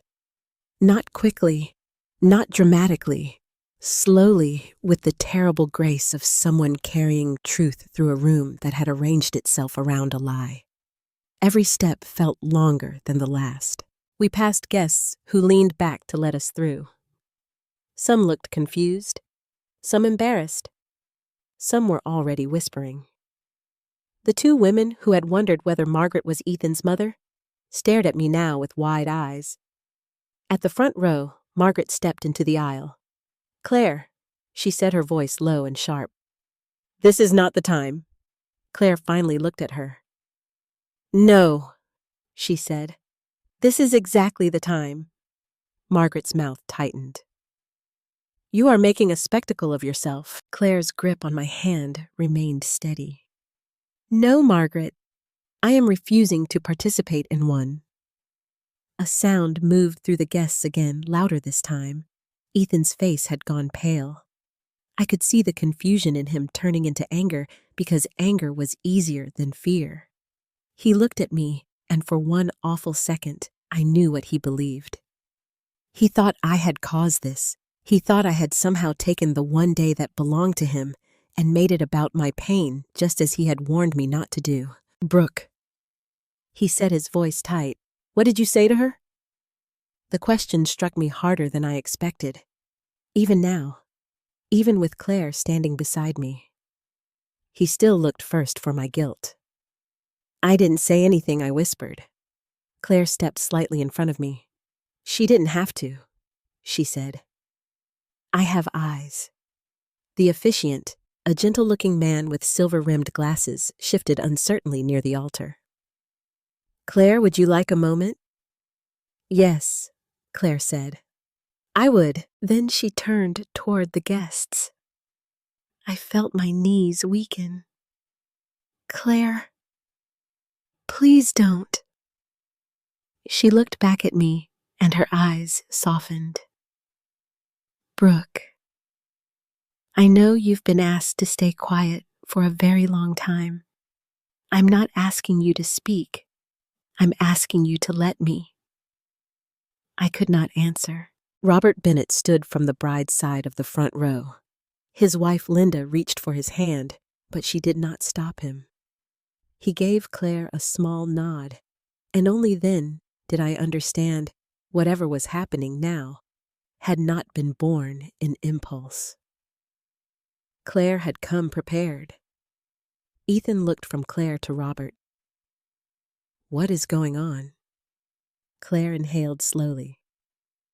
Before I marry you, she said, looking directly at my son, I need to know whether you are willing to hear the truth about your mother. The room went utterly still. Ethan's eyes hardened.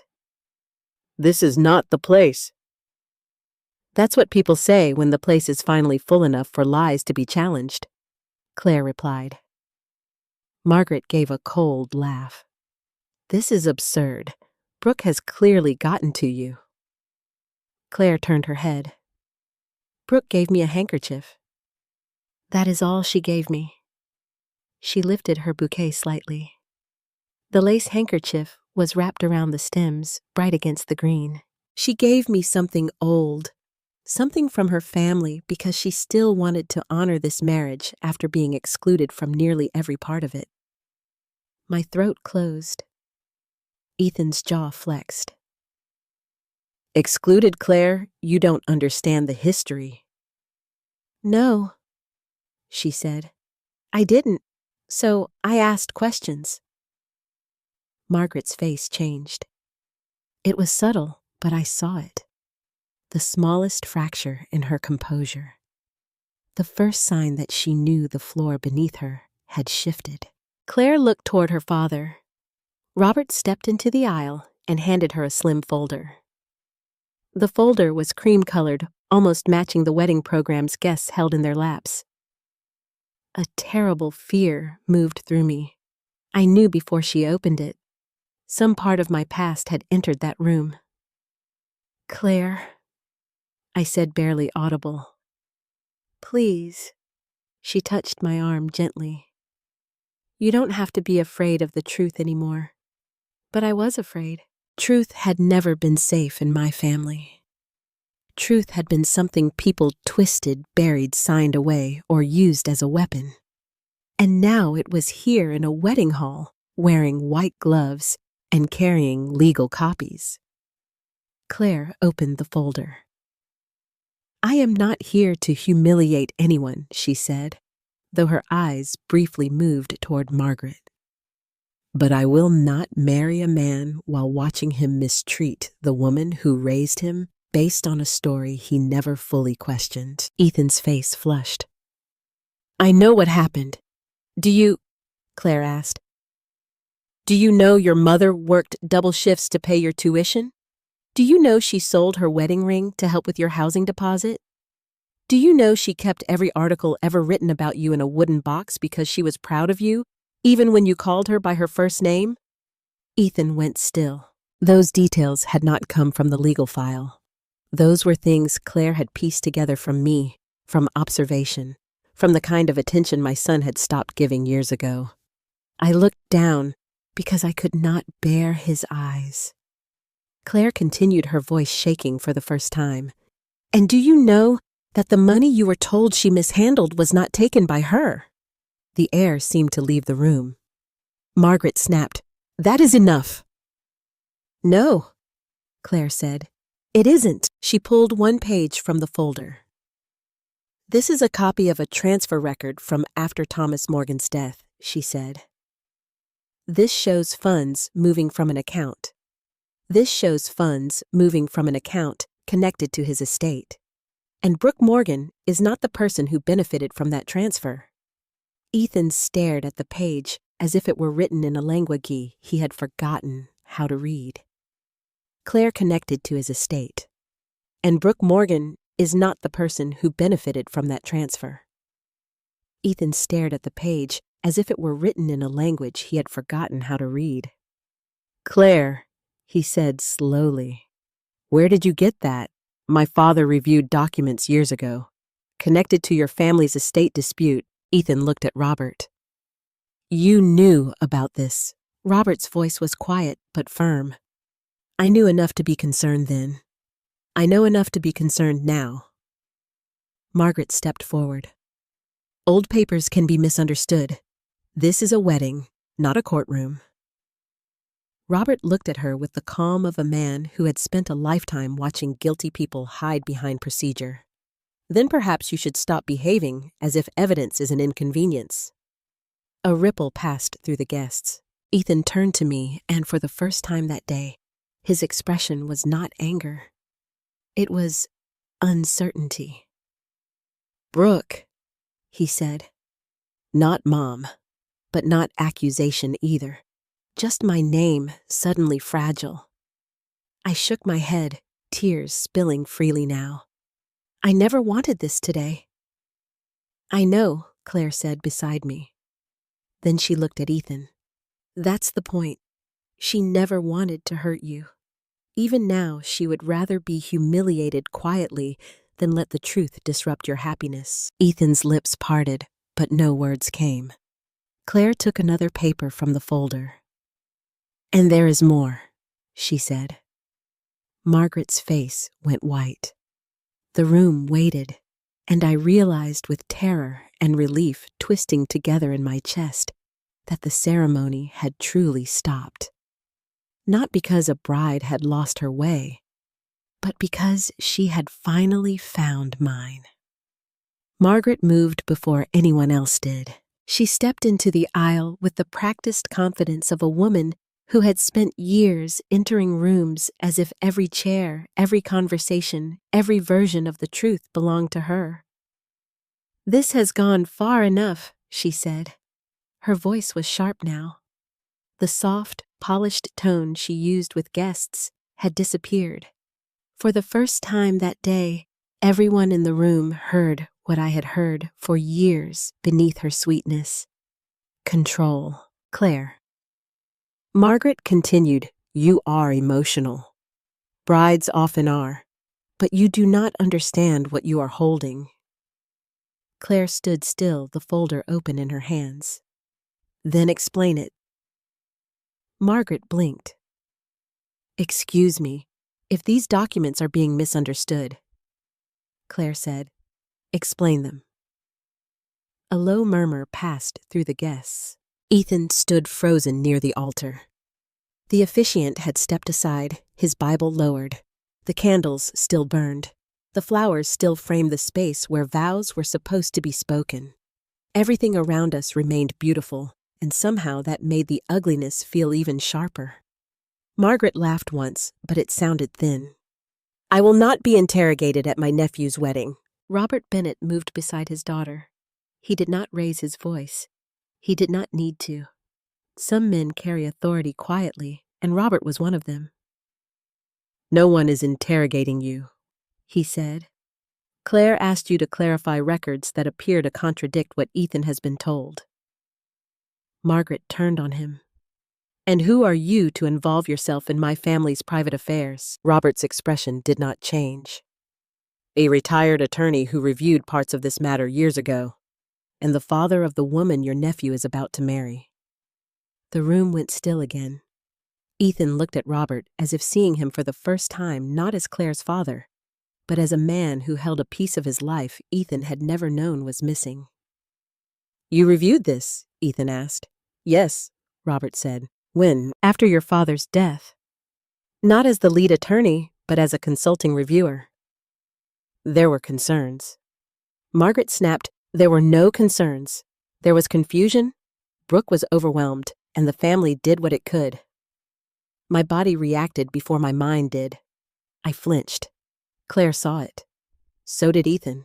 That tiny movement after all the papers and accusations seemed to reach him differently. Perhaps because it was not dramatic. Perhaps because fear is difficult to fake when it has lived in a body for decades. Ethan turned toward me. "Brooke." I wanted to leave. Every part of me wanted to turn, walk down that aisle, and disappear into the parking lot. I had spent years surviving by keeping the past sealed inside me. Now it was being opened in front of cousins, partners, college friends, bridesmaids, servers, and strangers who had come expecting cake and music. "I'm sorry," I whispered. "I'm so sorry." Claire took my hand again. "You have nothing to apologize for," but I did. Not for taking money. Not for ruining Ethan's future. Not for any of the sins placed on my shoulders. I was sorry because my son's wedding had become a courtroom of pain. I was sorry because Ethan's face was breaking in public. I was sorry because even truth when it arrives late cuts everyone it touches. Margaret seized on my apology immediately. "You see?" she said, pointing toward me. "Even Brooke knows this is wrong. She has always understood that dragging this out would only hurt Ethan." Robert looked at her. "That is very close to what she was told when she was pressured to sign the agreement." Margaret's face changed. "Just for a second. But guilt sometimes shows itself in the pause before denial." "I pressured no one," she said. "Pressured no." Robert opened the folder and removed another page. "This is a copy of the non-disclosure agreement Brooke signed shortly after Thomas Morgan's estate matters were disputed. The language is unusually restrictive for a grieving widow with limited independent counsel. It prevented her from discussing financial irregularities with family members, including Ethan, without risking legal consequences. Ethan stared at the paper. "What agreement?" he asked. His voice was not loud. That made it worse. I closed my eyes. Margaret spoke quickly. "It was standard. Your mother was unstable then. Everyone was trying to protect you." Robert's eyes hardened slightly. "Protecting a child does not require silencing his mother." "I did what Thomas would have wanted," Margaret said. For the first time all day, my own voice came out before fear could stop it. "No." It was barely more than a breath. But the room heard it. Margaret turned toward me slowly. I had faced difficult patients, grieving families, hospital administrators, debt collectors, and lonely nights that felt endless. But Margaret's eyes still had the power to make me feel like that young widow in a room full of papers, too tired to understand that surrendering my voice would cost me my son. I swallowed.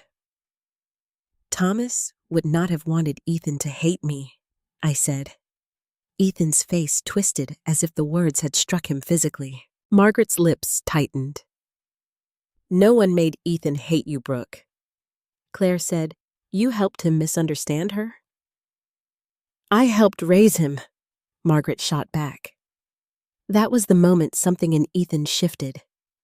He looked at his aunt, really looked at her, not with loyalty, not with the gratitude she had trained into him, with suspicion, with the beginning of horror. "You told me she spent it," he said. Margaret's chin lifted. Because that was the practical truth. Whether through incompetence or choices, the money was gone under her watch. Robert held up the transfer record. "The records show a substantial amount moved through an account connected to you." Gasps spread through the room. Margaret's face flushed. "That is a malicious interpretation." "Then give us a better one," Claire said. Silence. For once, Margaret had no elegant sentence ready. Ethan looked from Margaret to Robert, then to me. I saw memories crossing his face like shadows, every accusation he had believed every dinner, where Margaret praised herself every time I had tried to speak, and stopped because he had already turned away. Then Claire reached into the folder again. "There is one more thing," she said. I recognized the envelope before she removed the paper. My stomach dropped. "No," I whispered. Claire looked at me with tears in her eyes. "I found it with the copies your attorney kept. My father had it because it was included in the file as context." "Brooke." "I'm sorry, I know this is private." "What is it?" Ethan asked. Claire unfolded the pages carefully. "It is a letter," she said, "written by your mother. Addressed to you. Never sent." The room blurred. I had written that letter when Ethan was 17, after the night he accused me of wasting his father's money. I had sat at the kitchen table until dawn, trying to explain everything in words gentle enough for a boy and honest enough for the truth. Then I folded it, sealed it, and never mailed it because Margaret's agreement still hung over me like a threat.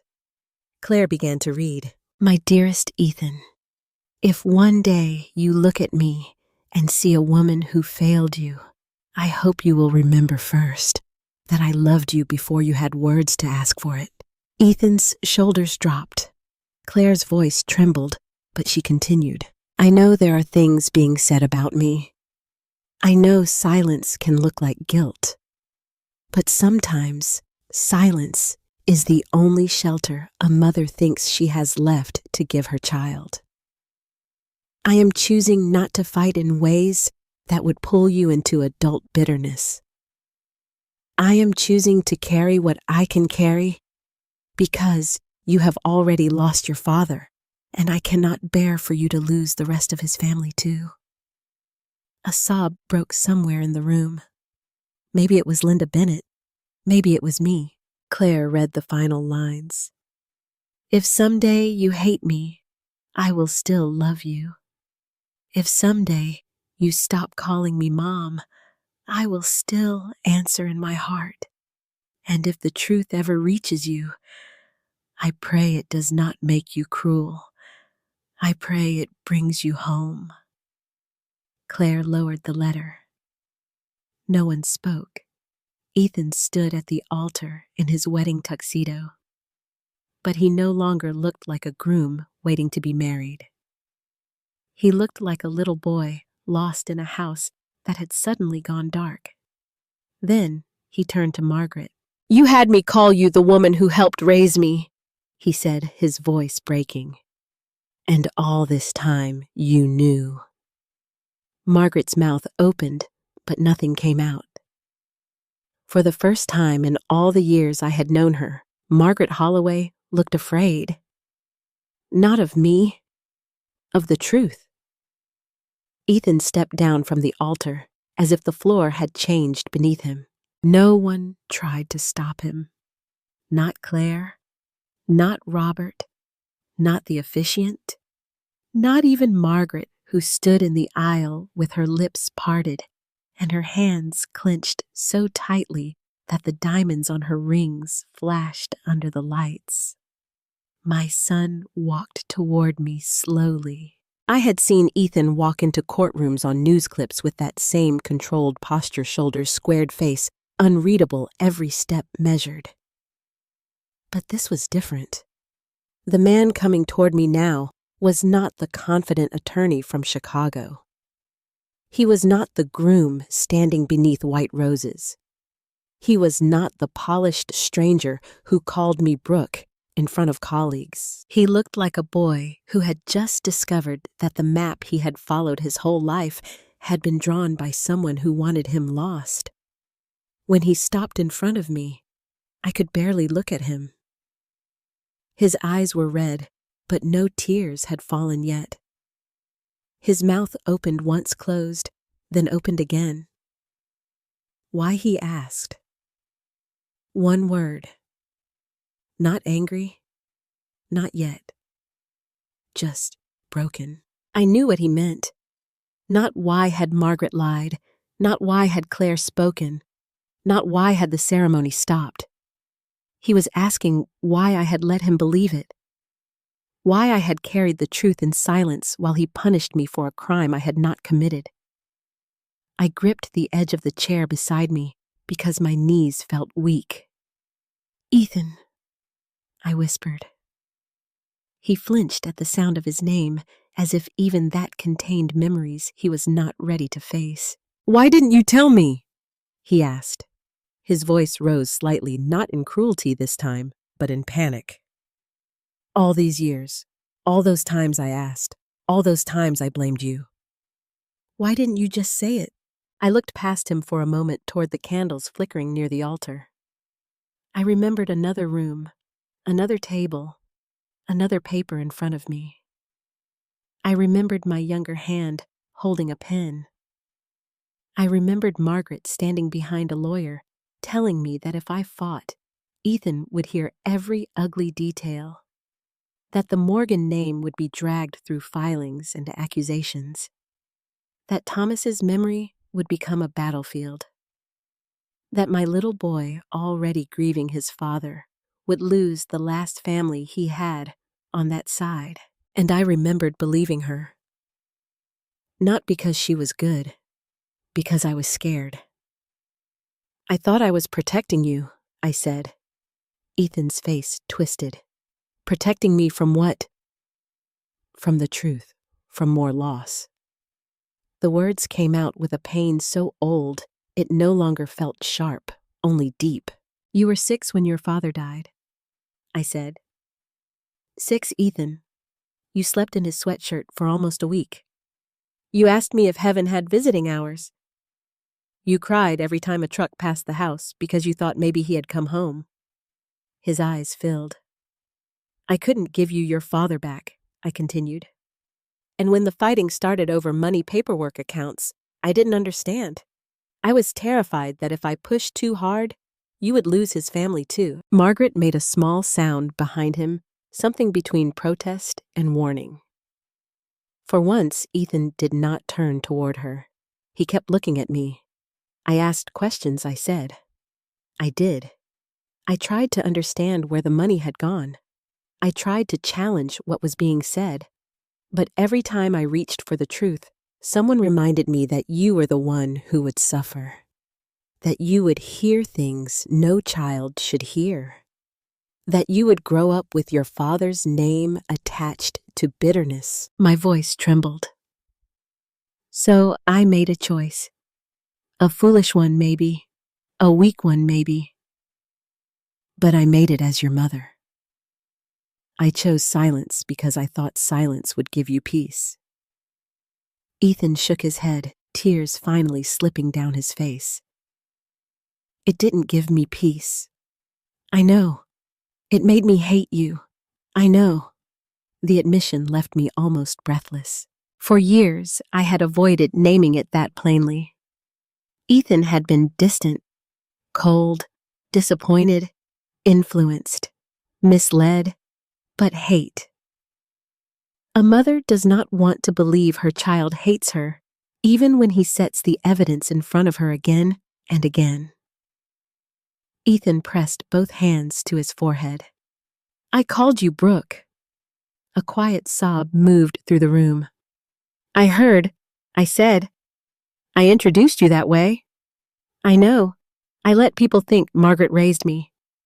My lips trembled. Yes, he looked at me, then truly looked, and I saw the memories arrive. Not in order, perhaps. Guilt never comes neatly. It comes like broken glass from every direction. He remembered the office visit. I saw it in his face, the pie in my hands, the way he had rushed me out before his colleagues could ask too many questions. He remembered Mother's Day flowers sent like an obligation. He remembered holidays I had spent alone while he had dinner with Margaret in restaurants overlooking the Chicago skyline. He remembered the graduation roses wrapped in grocery store plastic, and how he had said, "That's nice," as though I had handed him something mildly inconvenient. He remembered the rehearsal dinner hallway. Please don't make this day about yourself. The sentence hung between us, even though no one repeated it. Ethan covered his mouth, but it did not stop the sound that escaped him. I said that to you last night, he whispered. After everything. After you came here anyway. I wanted to comfort him. That was the terrible instinct of motherhood. Even when the child has wounded you, when you see him bleeding, your hands still want to reach. But Claire was right. The truth needed room. Even his guilt needed room. If I hurried to soothe him too quickly, I would teach him that my pain still mattered less than his, so I stayed still. Yes, I said softly, you did. He closed his eyes. I thought you were trying to make me feel guilty. I was trying not to cry in the hallway. His face crumpled. That was when he truly broke. Not dramatically, not loudly. He sank slowly, as if his body could no longer hold the weight of what his mind had finally accepted. He dropped to one knee in front of me, not like a groom at an altar, but like a son who had arrived too late at his mother's feet. Mom, he said. The word tore through me. Mom. Not Brooke, not an accusation, not a habit from childhood slipping out by mistake. Mom. A sound came from my throat that I could not control. I reached for the chair again, but Ethan caught my hands. They were shaking. His were too. I'm sorry, he said. I'm so sorry. I don't even know how to say it. I don't know how to fix this. I don't know how to give back all those years. I looked down at my son, at the man I had carried, fed, worried over, prayed for, forgiven in silence long before he ever asked. Around us, the guests had disappeared in my mind. The flowers, the candles, the lake beyond the windows, the frozen wedding party. Margaret's pale fury, all of it faded. There was only Ethan. My Ethan. The boy beneath the lies. "You can't give them back," I said. He looked up at me devastated. I let that truth stand for a moment because it mattered. Forgiveness was not pretending nothing had happened. Healing was not erasing the wound so the person who caused it could feel clean. Then I squeezed his hands. "But you can stop losing more." He bowed his head and cried. I had imagined this moment for years. Sometimes, in my loneliest hours, I imagined Ethan discovering everything and running to me with an apology big enough to mend the past. But reality was not like imagination. It was messier, more painful. There was no music swelling, no instant repair. There was only a son realizing he had helped break his mother's heart because someone else had handed him the hammer. He whispered, "I don't deserve you." I almost said, "Of course you do." But I stopped. Instead, I touched his cheek the way I had when he was small and feverish. "I never stopped being your mother," I said, my voice shaking, "even when you stopped calling me that." Ethan sobbed harder, then pressing my hands to his forehead. Claire stood beside us crying silently, the lace handkerchief still wrapped around her bouquet. Robert looked away, his jaw tight. And Margaret, for the first time in all the years she had controlled the story, had nothing left to say. Ethan rose from his knees slowly. For a moment, his hands still held mine, as if letting go would send him back into the darkness he had just escaped. His face was wet. His tuxedo was wrinkled where he had folded into grief. The polished groom who had stood at the altar minutes earlier was gone. In his place stood a son with the truth burning through him. He turned toward Margaret. I felt his fingers loosen around mine, and a fear I did not expect moved through me. Not fear of her exactly, fear of what truth might demand from him next. It is one thing to learn you have been lied to. It is another to turn toward the person who raised those lies like children and call them by their name. Margaret straightened before he spoke. She lifted her chin, smoothed the front of her champagne dress, and tried to gather herself back into the woman everyone had admired 10 minutes earlier. The grieving sister, the devoted aunt, the elegant family matriarch who had stepped into a boy's life when his father died. But everyone had seen the fracture now. And once people see the crack in stained glass, they cannot pretend the light is whole.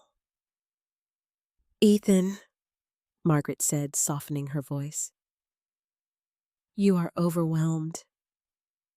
He stared at her. "No," he said. "I'm awake." The words were quiet, but they landed with force. Margaret's mouth tightened. "You are being manipulated. Can't you see that Brooke has waited years for this moment? She has always wanted you to feel guilty." I flinched, but Ethan did not. That was new. For so long, Margaret's accusations had entered him before I could even breathe. She would speak, and his face would close. She would sigh, and he would hear my guilt.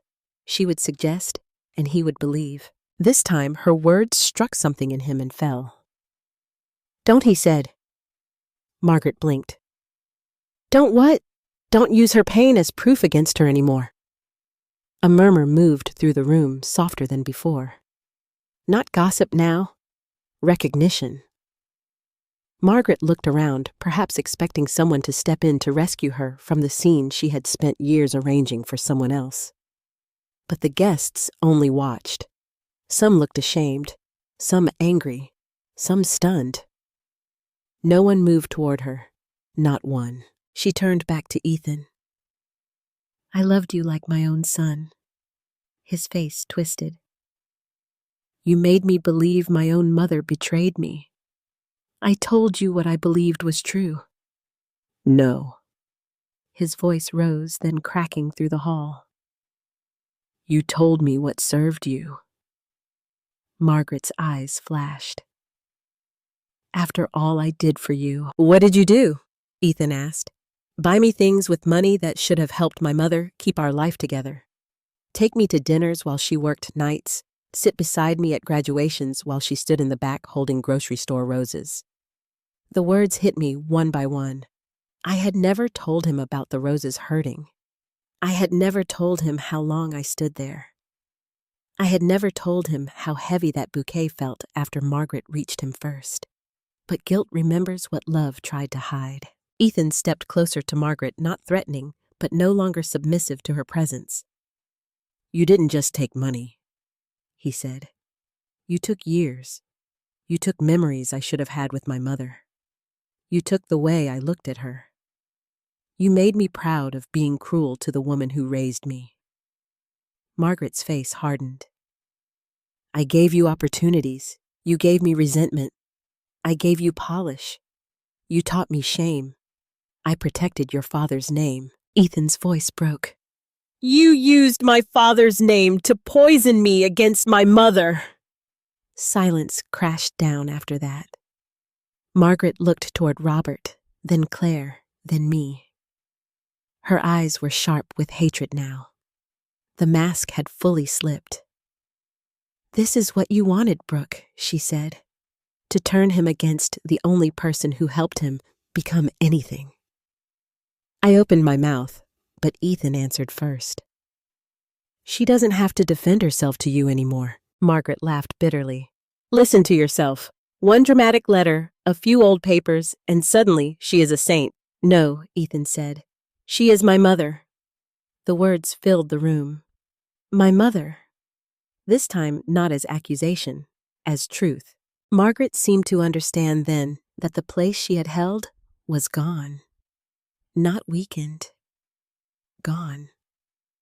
She looked at the front row at the seat where she had sat with such satisfaction, where people had congratulated her, where she had accepted honor that did not belong to her. Ethan followed her gaze. Then he said, You need to leave that seat. Margaret stared at him. Excuse me? That seat is not yours. Her cheeks flushed. I am your aunt. Yes, he said. And you will never again stand in my mother's place. Someone gasped. I wanted to speak, to soften it, to tell him not to do this in front of everyone. Old habits rose in me like reflex. Protect Ethan. Reduce the damage. Make the room comfortable. But Claire's hand slipped into mine, gentle and firm. She did not look at me. She simply held on, and I understood. There are moments when a mother must stop saving her child from the consequences that will make him whole. Margaret looked around again, but the room had changed. The same people who had admired her speech now avoided her eyes. One of Thomas's cousins leaned back from the aisle. Ethan's best man looked at the floor. Claire's mother wiped tears from her face, not for Margaret, for the years that had been stolen. Margaret's voice dropped low. You will regret this. Ethan's shoulders shook once, but he did not step back. I already regret enough, he said. Not this. For several seconds, Margaret did not move. Then she reached down, picked up her small satin clutch from the front row chair, and walked past him. Her heels clicked against the floor, each step too loud in the silent hall. When she passed me, she paused. I could feel the heat of her anger before I saw her face. This isn't over, she whispered. I looked at her, and for the first time in years, I did not lower my eyes. For me, I said softly, it is. Her lips parted, but no answer came. Then she walked out. The doors closed behind her with a sound that seemed to echo through every year she had controlled the story. No one followed. Ethan stood very still watching the doors. I wondered if he was mourning her too in some broken way. Lies do not stop hurting simply because we name them. Sometimes we grieve the person we thought someone was, even while facing what they did. Then he turned back to me. "Mom," he said, and this time the word came easier, though tears still filled his eyes. "Will you come with me?" I looked at him confused. He held out his hand. Not behind him, not beside him, in front of everyone. I placed my trembling hand in his. He led me to the front row. Every step felt unreal. The same aisle Claire had crossed to find me now became the path Ethan used to restore me. The guests watched, but the watching no longer felt like humiliation. It felt like witness. When we reached the front, Ethan stopped beside the empty chair Margaret had left. He looked at it, then at me. "This is where you should have been," he said. My tears fell freely then. He helped me sit, not because I was weak, because at last he understood the weight I had been carrying. Then Ethan turned to the room. His voice shook, but he did not hide. "I owe all of you an apology for what you witnessed today," he said. "But more than anyone, I owe my mother one." The room was silent. "I let a lie decide how I treated her," he continued. "I let pride make me cruel. I let someone else's version of the past matter more than the woman who gave me everything she had. I cannot fix that with one apology. I know that. But I want everyone here to hear me say this. Brooke Morgan is my mother, and I am ashamed that I ever made her feel like anything less." I covered my mouth with one hand. Ethan turned to Claire then. She still stood in her wedding gown, holding the bouquet wrapped with my mother's handkerchief. Her face was wet with tears, but her eyes were steady. "Claire," Ethan said, "I don't know if you still want to marry me today, or at all. I wouldn't blame you if you didn't. You just saw the worst truth about me." Steady. "Claire," Ethan said, "I don't know if you still want to marry me today, or at all. I wouldn't blame you if you didn't. You just saw the worst truth about me." Claire looked at him for a long moment. "I saw a terrible mistake," she said, "and I saw a man finally stop defending it." His lips trembled. "But love cannot live," she continued, "where a man disrespects the woman who gave him life. I need you to understand that, not just today while everyone is watching, every day after this." "I do," he said. "No," Claire said gently. "You are beginning to." Ethan nodded, crying again. "Then it'll keep beginning until I get it right." Claire stepped closer. "You will have to repair with actions," she said, "not speeches. I know. You will have to listen when it hurts. You will have to earn your mother's trust, not assume forgiveness means everything is healed." Ethan looked at me. "I will spend the rest of my life trying," he said. I believed him. Not because the words were beautiful, because for the first time in years, he was not asking me to make his guilt smaller. He was asking for the chance to become worthy of love he had nearly thrown away. For several minutes after Margaret left, nobody seemed to know how to breathe. The wedding hall remained exactly as it had been before, the white roses, the candles, the lake shining beyond the windows, the aisle lined with soft petals, but nothing felt the same. Beauty was still there, but it no longer covered the wound. It stood beside it, quiet and humbled. Ethan remained near the front row, facing Claire. I sat in the chair that had been meant for me, all along, my hands folded tightly in my lap because I did not know what to do with them. A mother can survive years of being pushed aside, but being restored in public is its own kind of trembling. I felt exposed. Honored? Yes, but exposed. As if everyone could now see not only what had been done to me, but how long I had allowed it to hurt in silence. Claire looked at Ethan, then at me. The officiant stepped forward carefully, his expression gentle. "Would you both like some time?" he asked. Claire turned to Ethan. "Do you?" Ethan wiped his face with both hands. He looked at the altar, at the guests, at Robert holding the folder, then finally at me. "I don't know how to continue as if nothing happened," he said. Claire nodded. "Then we don't." That simple sentence changed the room. We don't. We do not cover it. We do not pretend. We do not rush back to music and vows just because people are uncomfortable. We do not build a marriage on top of an unburied lie. Ethan swallowed. "If we continue," he said, his voice shaking, "it has to be different." Claire's eyes softened. "Yes." He looked at the officiant. "Can we change the ceremony?" The officiant gave a faint, sad smile. "Sometimes the truth becomes part of the ceremony, whether we planned for it or not." A quiet breath moved through the guests. Not quite laughter, not quite relief. Something gentler, human. Ethan turned toward me. "Mom," he said. The word still startled me. Each time he said it, my heart seemed to reach for it, like a hand reaching toward warmth after years in cold water. "Yes," I whispered. He stepped closer. "Would you stand with me?" I stared at him.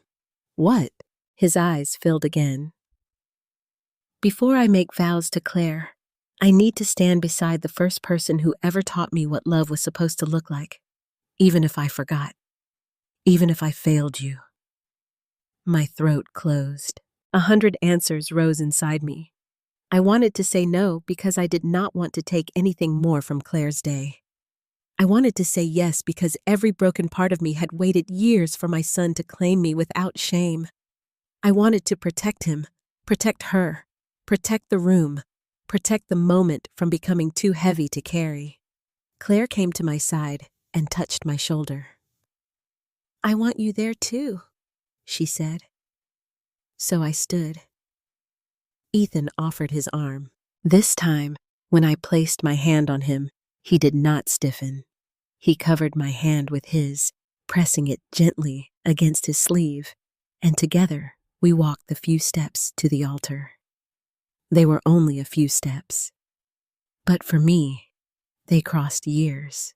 I saw Ethan at 6 holding my hand at Thomas's funeral. I saw him at 9 making burned pancakes on Mother's Day.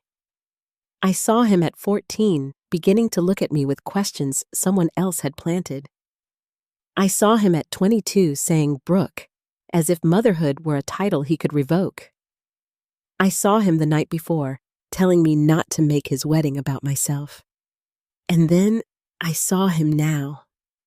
A man standing beside me, not because he was innocent, but because he was finally willing to be honest. Claire took her place across from him. Her bouquet still held my mother's handkerchief, the lace wrapped carefully around the stems.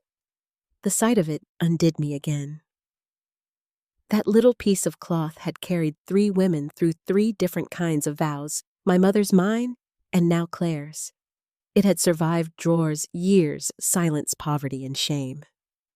It had no financial value, and yet somehow it had brought more truth into that room than all the money Margaret had stolen. The officiant opened his book, then closed it. I think he said softly, "We will speak from the heart today." Claire looked at Ethan. Ethan looked at Claire.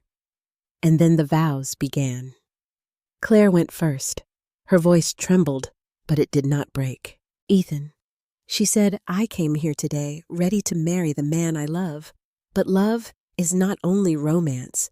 It is courage. It is truth. It is the willingness to face what is broken without turning away. I do not need you to be perfect. I need you to be honest. I need you to be humble enough to repair what you have harmed. And I need our home to be a place where no woman's pain is dismissed just because it makes someone uncomfortable." Ethan bowed his head. Claire lifted the bouquet slightly, her fingers touching the handkerchief. "This was given to me by your mother. I thought it was something old. Now I understand it is something brave. I carry it today as a promise that the family we build will not survive by hiding the truth." I pressed my lips together, but the tears came anyway. Then Ethan spoke. At first, no words came out. He took a breath, then another. "Claire," he said, "I thought strength meant control. I thought success meant never looking back. I thought loyalty meant believing the person who sounded most certain. Today you showed me that love without truth is just another kind of lie." His voice shook harder. "I promised to listen when it would be easier to defend myself. I promised to make room for pain I did not understand. I promised not to ask you to shrink your conscience to protect my pride." Then he turned slightly toward me. "And Mom," he said. A sob rose in my chest. I know this is not a vow a groom usually makes at his wedding, but I need to say it here because this is where I let you be humiliated, and this is where I want to begin repairing it. Thank you for raising me. Thank you for working when you were tired, loving me when I was cruel, and carrying truth longer than anyone should have asked you to. I do not deserve how much you protected me, but I will spend my life trying to become the kind of son your love deserved." I could not speak, so I reached for his hand. He held mine through the rest of the ceremony. When the officiant pronounced them husband and wife, the room stood in applause. Not the cheerful applause people give because a program tells them to. This was deeper, messier, full of tears and relief, and the strange grace that comes when something broken does not become beautiful exactly, but becomes honest enough to heal. At the reception, Ethan changed the program. I learned later that there had not been a mother-son dance planned. Margaret had told the coordinator it would be too complicated, and Ethan had accepted that without question. Now he walked to the band himself. A few minutes later, the singer's voice came softly over the room. "This next dance," she said, "is for the groom and his mother." My body went still. Ethan appeared beside my chair and held out his hand. "May I?" he asked. The last time my son had asked me to dance, he had been 5 years old, standing barefoot on my kitchen floor, placing his little feet on top of mine, while Thomas laughed from the doorway. I gave Ethan my hand. He led me to the center of the dance floor. The lights softened. The guests faded around us. He placed one hand carefully at my back, as if afraid I might break. "I don't know how to do this," he whispered. I gave a small, tearful laugh. "You never did. You used to stand on my shoes." His face crumpled, but he smiled through it. "I remember." We began to sway.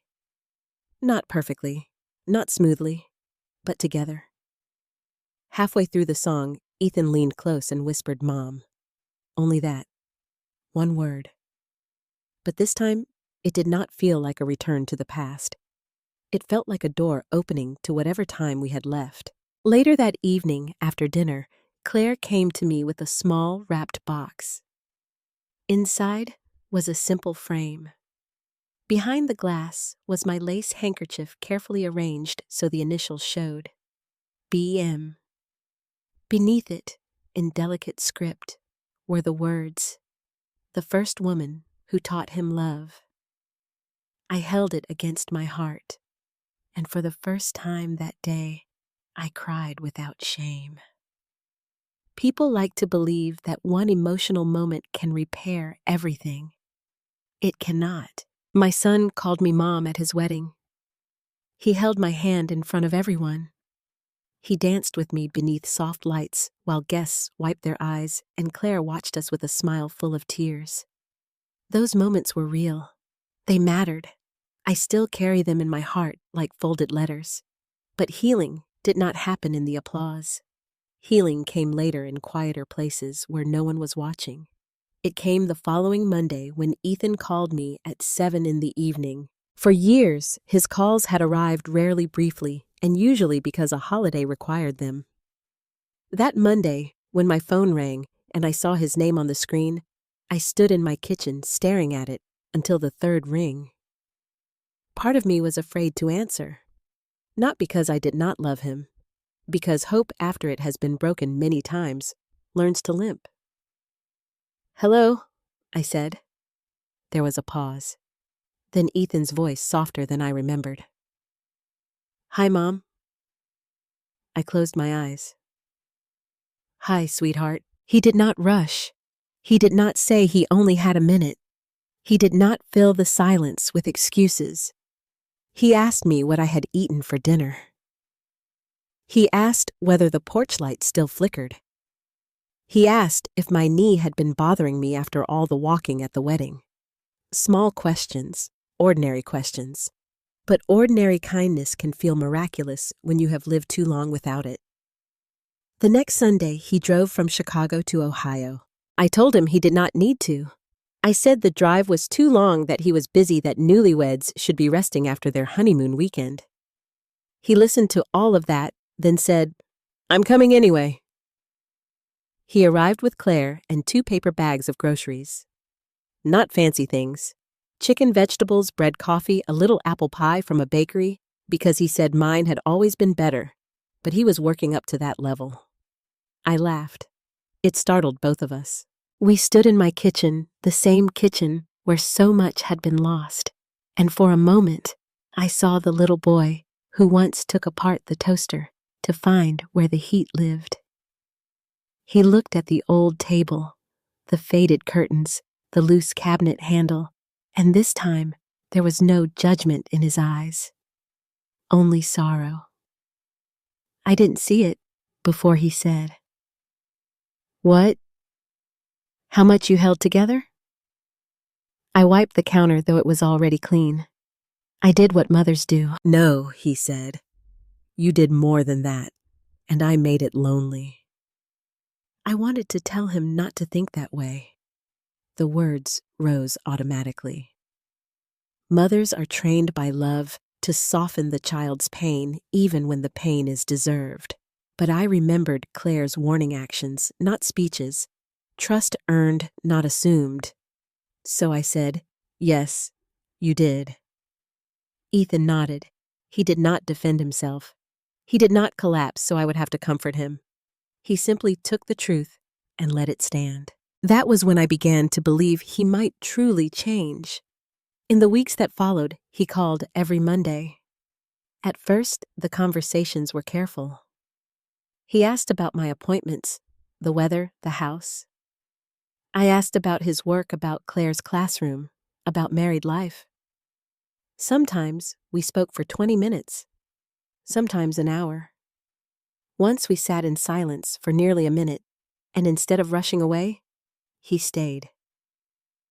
"Are you still there?" I asked. "Yes," he said. "I just don't want to hang up first." That broke me more than any apology had. He and Claire visited twice a month. Ethan fixed the porch step Thomas never came home to repair. He replaced the kitchen light that had hummed for years. He cleaned the gutters, though he complained like a city man who had forgotten what ladders were for.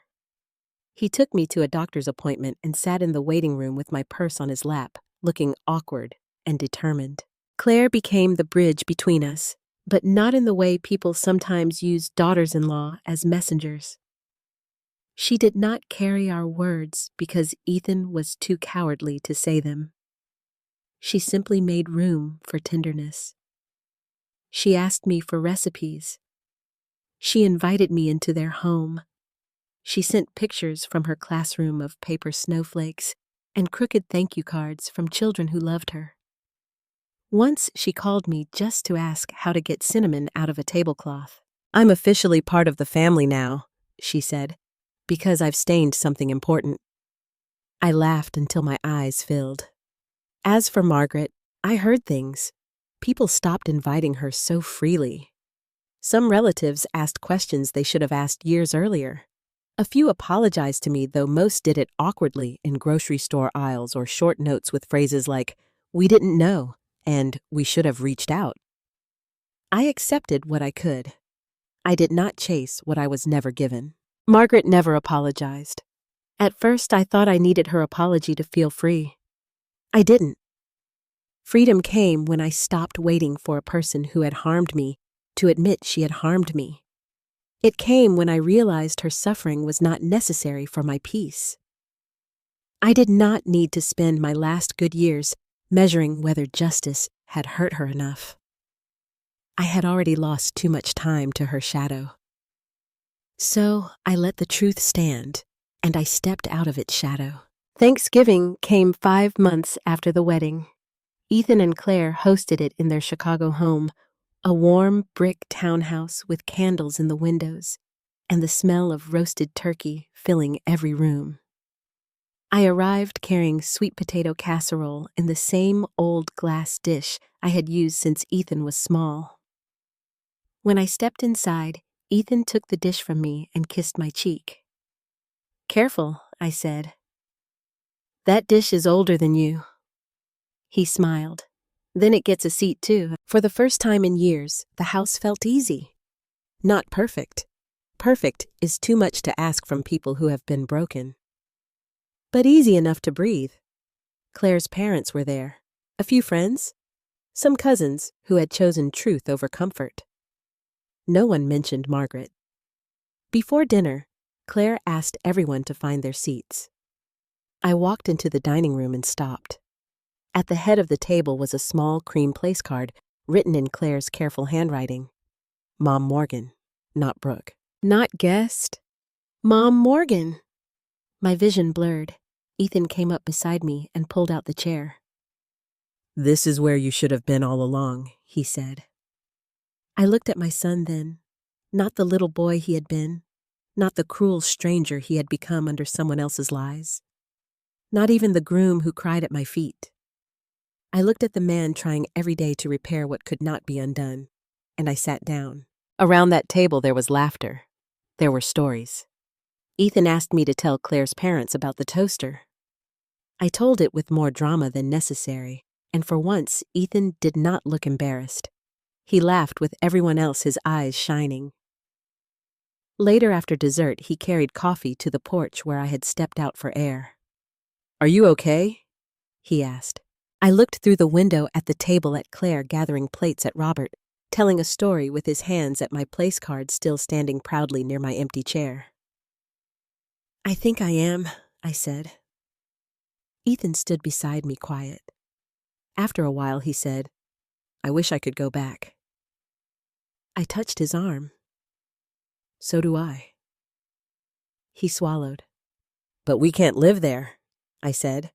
"We can only tell the truth about it and decide what kind of people we become after." He nodded. That lonely chair at the wedding could have been the end of my story with my son. For a few terrible minutes, I believed it was. But sometimes, the place where you are humiliated becomes the very place where truth finally finds you.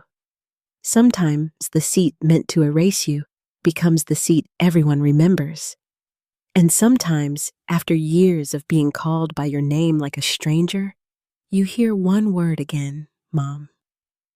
And you realize love did not return the way you imagined. It returned wounded. It returned late. But it returned. Lessons and message. This story is not only about a wedding. It is about how easily a family can be broken when one person controls the story and everyone else stops asking questions. A mother's silence is not always guilt. Sometimes it is exhaustion. Sometimes it is fear. Sometimes it is sacrifice made in the hope that a child will be spared from pain. But silence can be dangerous when cruel people use it as evidence. That is why truth matters, even when it arrives late, even when it interrupts a beautiful day, even when it forces everyone to look at what they helped ignore. Ethan's mistake was not only that he believed Margaret. His mistake was that he stopped looking at his mother with love. He let another person's bitterness rewrite his memories. He accepted gifts and comfort while forgetting the woman who gave him food, shelter, sleep, and every piece of herself she could spare. But the story also reminds us that repair is possible when pride finally breaks.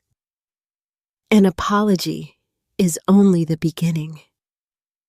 Real love returns through actions, phone calls, visits, listening, showing up, making space for the pain you once dismissed. And Brooke's healing did not depend on Margaret's apology. That is important. Sometimes the people who hurt us never confess. Peace begins when we stop waiting for them to become honest before we allow ourselves to live. If this story touched your heart, please leave a comment. Have you ever seen a mother misunderstood by the very child she sacrificed for? What would you have done if you were in that wedding hall? Share your thoughts, your location, and the time where you are watching from. And if this story made you feel something, please like, subscribe, and share it with someone who might need to remember that truth can arrive late and still heal what was broken.